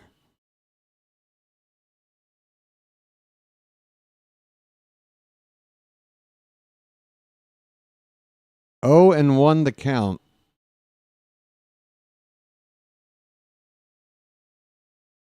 Swing and a miss on a pitch in the dirt, 0-2. We're 1 strike away from another scoreless frame without even a sniff of a rally. It's just going to be like this, folks. I can't allow myself to get upset game in and game out because I'm going to call every game, and I'm going to be here through this awful stretch we're going through. Because that's what a loyal fan does. I love this team. I you know, that's my uniform out there. That's my city on the chest.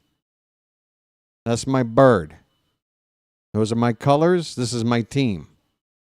And I will persevere through this. But it is getting very difficult to put on a entertaining broadcast watching this. Check swing on a pitch in the dirt, strike 3, and the inning is over. Gunnar doesn't even think about trying to run down to first on a pitch that was technically wild there, but we're just not in that state of mind to be hustling like that.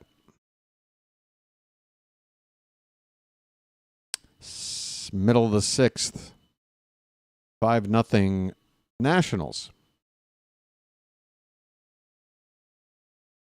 We had an off day. It was an early Sunday game, off day yesterday, night game today. That is a window of time for this team to make an organizational move of some sort, and they didn't do it.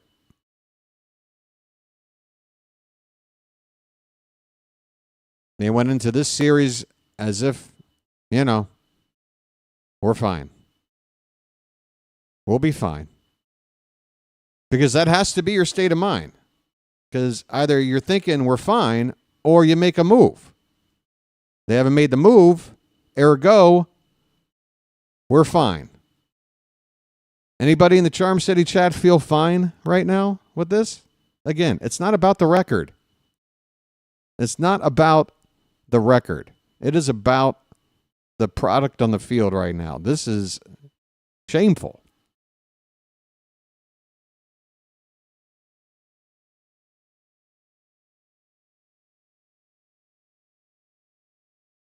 And again, when I say product on the field, I'm not trying to throw all of our players under the bus for playing like butt. Again, everything for me, the buck stops at the top and it works its way down. But you know how things work, folks, with the pecking order. At the top, they make the decision about the guy next down and so on and so forth. So it's not always the right person that gets, replaced. I just hope we figure this out, man. Dylan Cruz at the plate, bottom of the 6th, first pitch is a ball. Kremer's still out there after already being on 88 pitches. I figured he might be done, but they're going to push him to 100. And Cruz gets into one to left center, and that ball is going to leave the yard. So they brought him back out, and he gives up a bomb on a pitch right down the gut. I mean, this is just... It's like... somebody is trying to do something to make somebody else look... Like, is Brandon Hyde trying to make Elias, I think maybe Brandon Hyde has a problem with Elias. I think Brandon Hyde's very unhappy with the roster Elias has put together. And now I'm thinking Brandon Hyde is out there just tanking this team to prove to Elias, like, look at what we got here. But that's not the way to do it either, Brandon. That's not the way to do it either. That's a terrible approach. Anybody ever see the movie Moneyball? Anybody ever see the movie Moneyball? You know, when Billy Bean is trying to work with Art Howe, and Art Howe's just like, I'm not having it. I'm not having it. No, I'm not going to do that. You know, when there is a disagreement between GM and manager, this is how crap like this happens. Why did they bring Kremer back out here?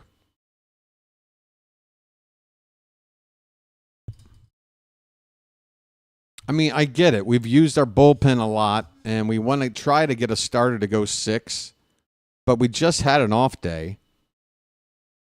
So, arms should be pretty fresh there. I don't know. 2-2 the count on Tana. Nobody out. In the bottom of the 6th, the Nationals have scored, I think, in 4 different innings now. This pitch is popped up to left. And Kjerstad will make the catch for the first out. 2 in the first, 1 in the second, 2 in the fifth, another here. 10 hits given up by Kremer. He has not walked anybody.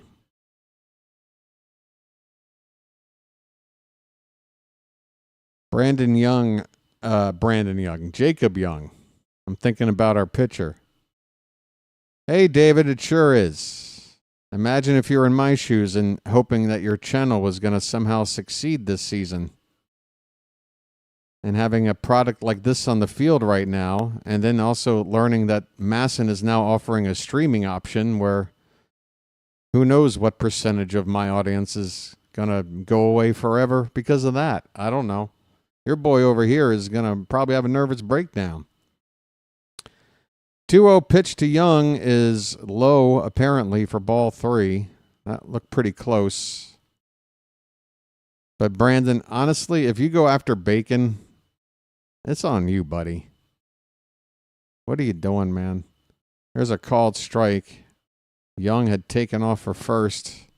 Kremer up to 100 pitches.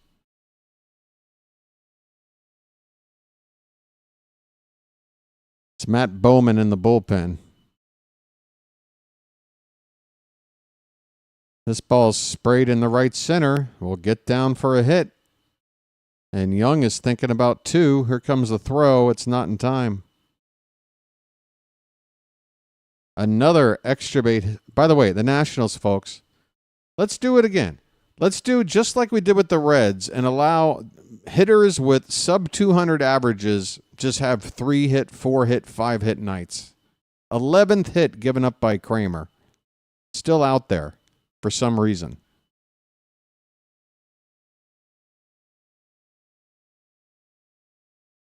And Kremer's day is over.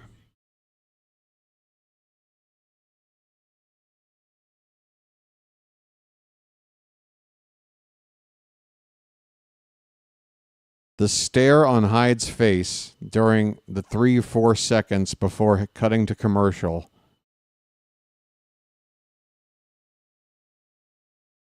Something is rotten in the state of Denmark.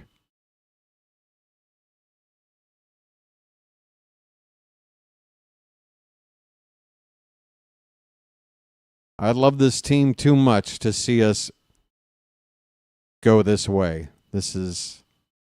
I'm sorry that there's too much talent on this team. We're not this bad. We're not this frickin' bad.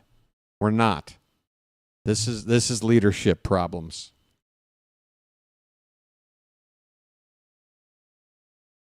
And with leadership problems, you have to just sit there and wonder, when are you gonna fix something?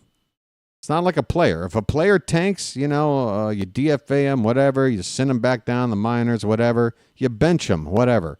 You can't bench a manager. You can't tell Brandon Hyde, hey, you know what? Take a few days off, get mentally well, and maybe no. This is a day in, day out gig.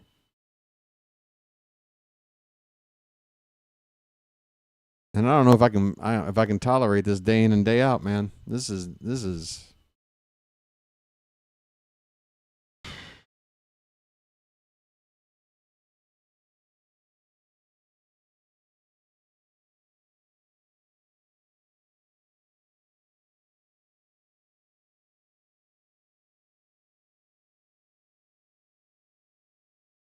there is not a smile to be found anywhere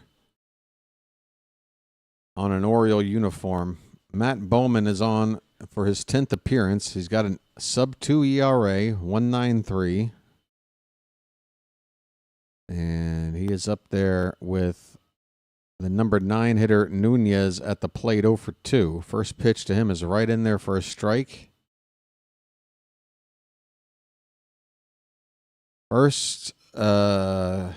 Runner at second, and there's one out. Bowman on in relief of Kremer. Pitch.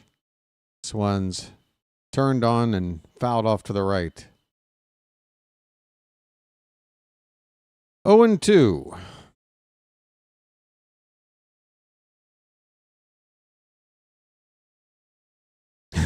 Ryan. Ah, jeez. I hear you, buddy. Here is a tapper foul. Still 0-2 on Nunez. Back to the top of the order after this. James Wood waiting on deck, who's already 3 for 3.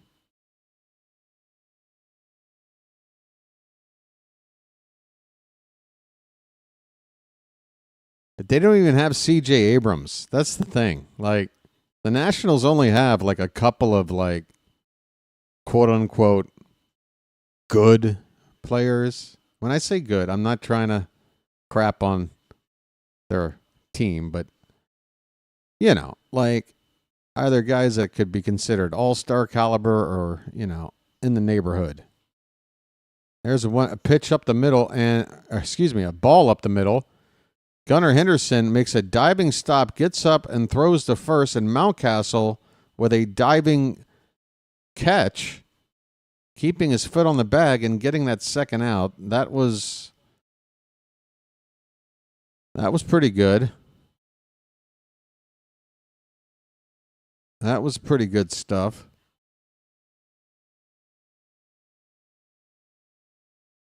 It's a nice play. It's just too bad that it's not happening in a ball game that we feel like we have any chance of winning right now.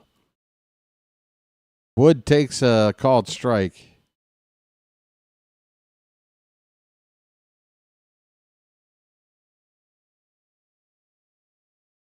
Two down, runner at third.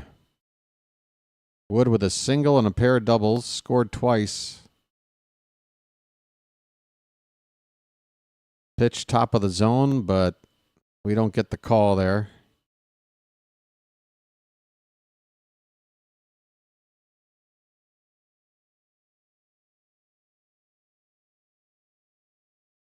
One pitch to Wood. Hit to the left side and out of play.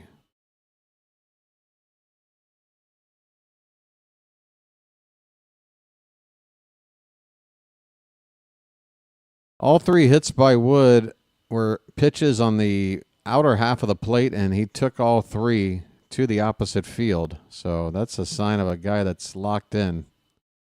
Here's a ball nubbed right in front of the catcher, but it's foul.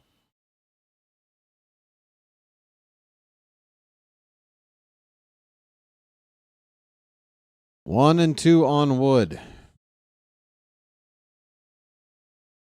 What's BW gonna have for breakfast today? I might just start binging on food or something. I gotta go on some kind of Hunter S. Thompson bender. I'm telling you.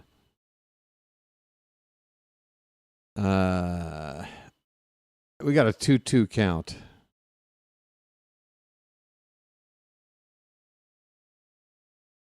I need something to help me get through these times, man. 2-2 pitch is fouled, and the ball is fouled right back to the pitcher, who gets rid of it for a fresh baseball.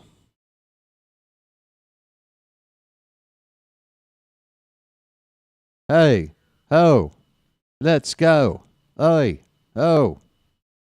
Pitch number 7 here to Wood. Swing and a miss. Hey. Hey. Well, y'all come back now, you hear? There's something, maybe? Are we going on to the 7th inning? Wow, here we go.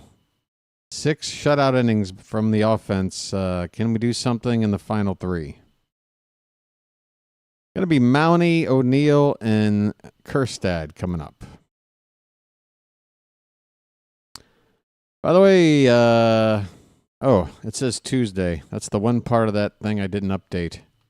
Nobody reads the scrolling text, obviously, because somebody would have been like, hey, BW, isn't the next game tomorrow, like Wednesday night? Let me fix that. Let me just put tomorrow. Next game is tomorrow night, folks. By the way, it's a special at the door. All masochists get in free. We're playing the Nats again. It's going to be Sagano against Williams. Stream starts at 6:30. Bring the kids. Or maybe don't. I don't know. Yep. Those Bengals really put a number on us on Sunday. I seem in good humor. The emphasis on the word seem. I'm doing my best here, Robert. Yeah, no. I react to things in the moment. Then I gotta let my blood pressure get down so I don't, have a coronary. I'd like to live a little bit longer. Fried egg sandwich with a runny yolk, cheddar, onions, and yellow mustard. And keep the onions out of the equation, and you might be onto something. First of all, love me a sandwich. If it's a breakfast sandwich, I'm all about it. Ryan Mountcastle got an 0-1 count. Okay, mount up. Parker is still out there for the 7th inning. It's like every pitcher we face, it's like their best start of the season. They're always going deep. And you know who else goes deep? Wood.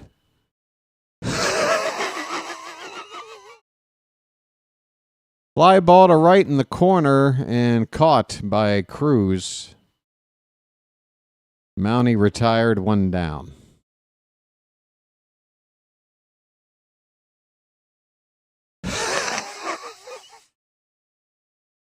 Wow, that was extra Muttley. I don't know, man. What do you do? Tyler O'Neill. Ahoy there! Anybody home? That's what I'm asking. Anybody home? First pitch taken for a strike. Somebody is tanking for somebody. I don't know. Managers lost the players. GM's lost the manager. Somebody's lost somebody. Pitch outside, 1-on-1. Thanks, Ronnie.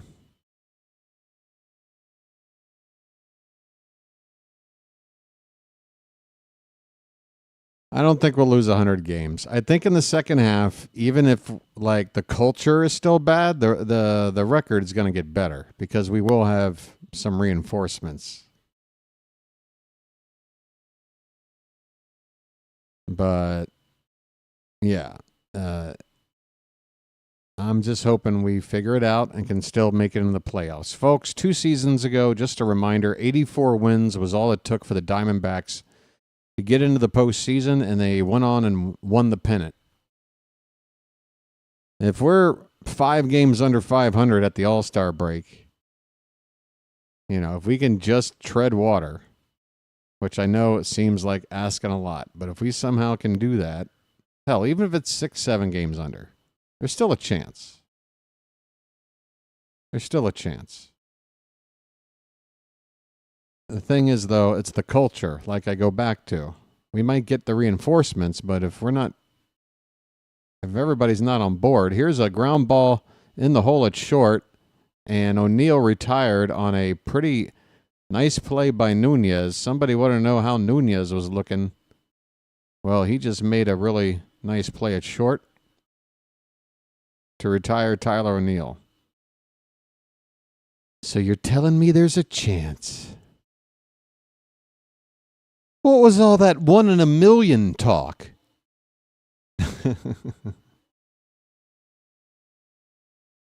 With health, Michael, yes, but again, if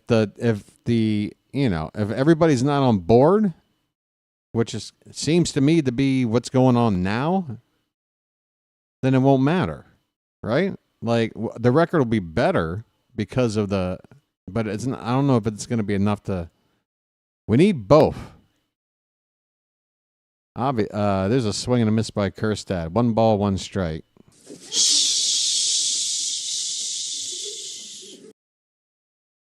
Kjerstad 0 for 2.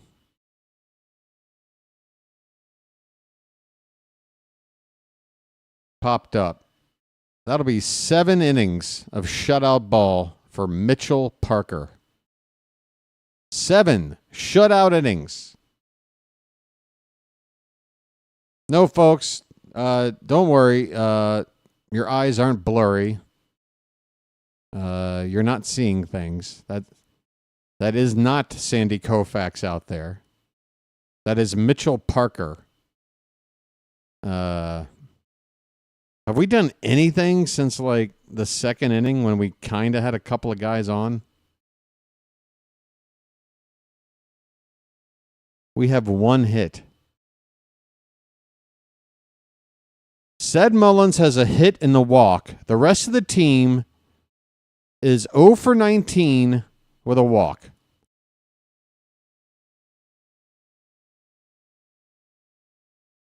You mean to tell me everybody's mired in a slump, or maybe they're not playing for you? I don't know. Coming off a 24-2 game, you would think if the players wanted to respond, they'd do better than this. Something is wrong. Something is clearly wrong. How many days will we have to wait until the team addresses this? That's the question. And I got to live with it every day until they do. I can't be this upset tomorrow if nothing has changed. I can't. I'm going to have to figure out a way to start calling these games in a way that's more chill than this. My blood pressure can't take this.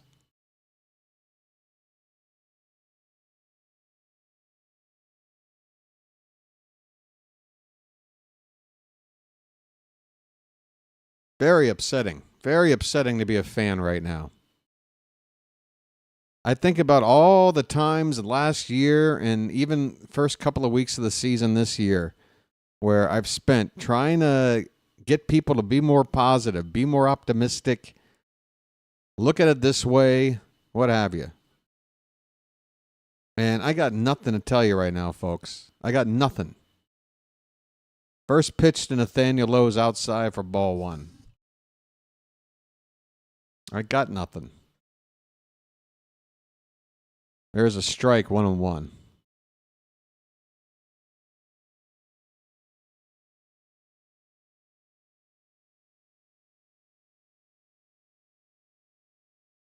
Lowe is 1 for 3. This pitch is fouled back 1-2. Bottom of the 7th, 6-0 Nationals. Mitchell Parker with a 1-hitter through 7.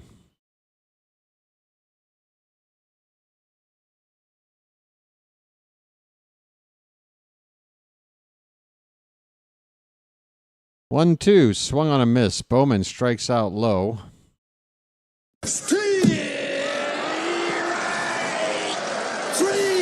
Well, y'all come back now, you hear? One away for Garcia Jr.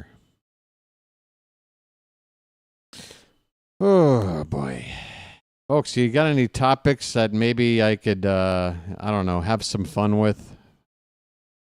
Throw them out there, because your boy needs his mental health to stay intact if we're going to continue on this journey. I am absolutely in dismay right now. 0-1 on Garcia. Sits. What? Hey, folks, let's have a nice, light topic like SIDS. That ball's lined over Henderson's glove into left center field for a 1-out single. Garcia's got his second hit of the night. Will the Vatican elect a black pope? I don't know. I don't know who's in the running, so I don't know. If there's one in the running, why not? But don't they normally have it narrowed down to like half a dozen dudes when they do this? So, it's like Dancing with the Stars, I guess. I don't know. What pound sign number combo on my phone do I need to punch in for the cardinal I'm voting for? Who wants to be a pope?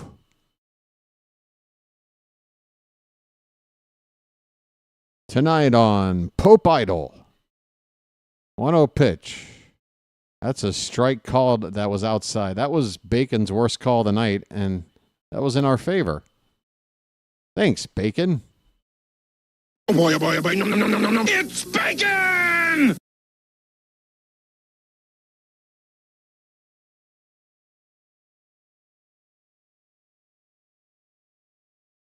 Yep, Garcia's out-hit the Orioles. Wood has tripled the number of hits the Orioles have. Ruiz, the guy at the plate, has out-hit the Orioles. Jose Tena, Hey Macarena, I don't frickin' know. He's got more hits than us. Ruiz gets into one to right center. That one will split the outfielders and be another extra base hit. Here comes a runner around third. Here comes another misplayed ball into the cutoff man, and it's 7-0. I got to wonder how Kevin Brown is calling these games. Yeah, we're now up to, make it 31, David. David, please update that. Make it 31, please. I got to know how Kevin Brown is handling that. Like, is anybody listening to how do you do both? I don't know. But how does Kevin Brown call these games? What is he, like, how does he react to some of this stuff? Surely he has to toe the corporate line, and I'm not saying he's wrong for doing it. If you want to be a major league broadcaster, that's the deal. But how is he calling these? Or Ben McDonald? Yeah, please let me know. How are they handling this? You missed us giving up another run, and me coming up with another thing that seems to be wrong. In other words, nothing, Janet. Here's a ground ball to Mountcastle. Flip to the pitcher covering for the second out. Runner goes to third, 2 down.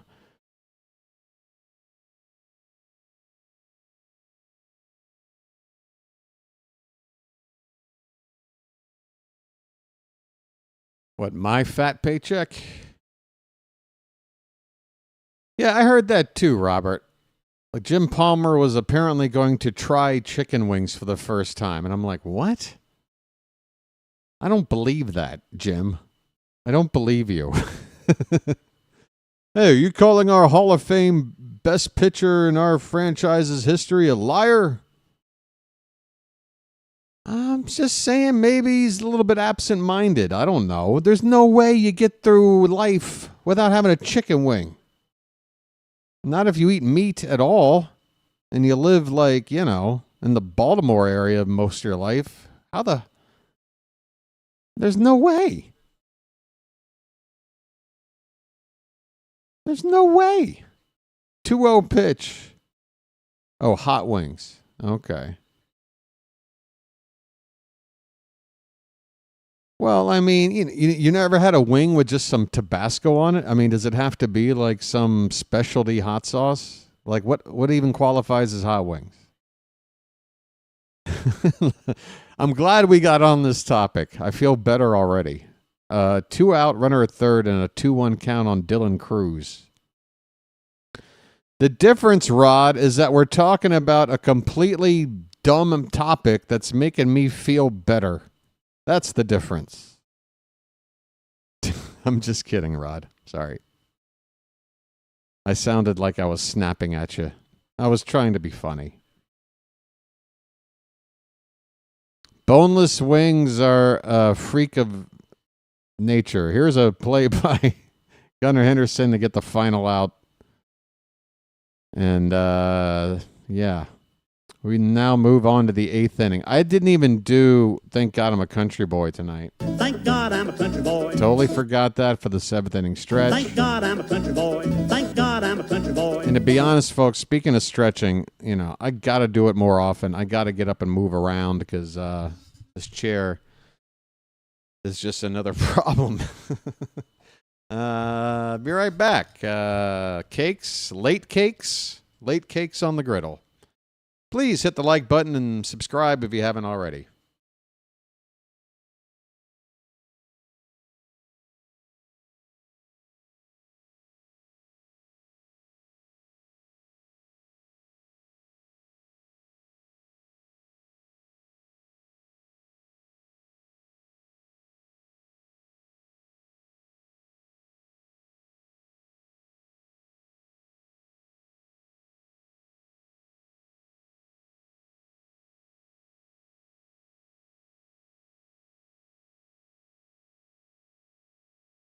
Yeah, I really got to work on finding another little piece of a music bed to play, like if I get up and walk away. Because, yeah. It'd be just my luck that a giant group of people just happened to click on and just found a scene with no person and no sounds going, what is this nonsense? Right? So, yeah. I forget already who brought that up. But thank you for that suggestion or that observation. I need to find a little music bed. All right, I'm going to try to get through the top of the 8th, and then I'm having me my second lucky. I'm trying to get through one more frame here. 7 runs on 13 hits for the Nats. Baltimore, no runs. 1 hit. West is that way. Westberg takes low for ball 1. Out hit 13-1. So yeah, it might not be a 24-run game, but getting out hit 13-1 is pretty much just as bad. That ain't good. This one's popped up shallow right, second baseman long run, and he will make the catch. Westberg pops up. 1 away. Don't walk away, Renee. I know these Orioles are bad. Just wait another day. I'm sure they'll turn this thing around. Don't walk away. Hey. Gary Sanchez takes a strike. Mitchell Parker, by the way, about to go through 8 innings. With ease. All right, that pitch got away. Faith +1. Parker on 93 pitches. Don't you forget about me.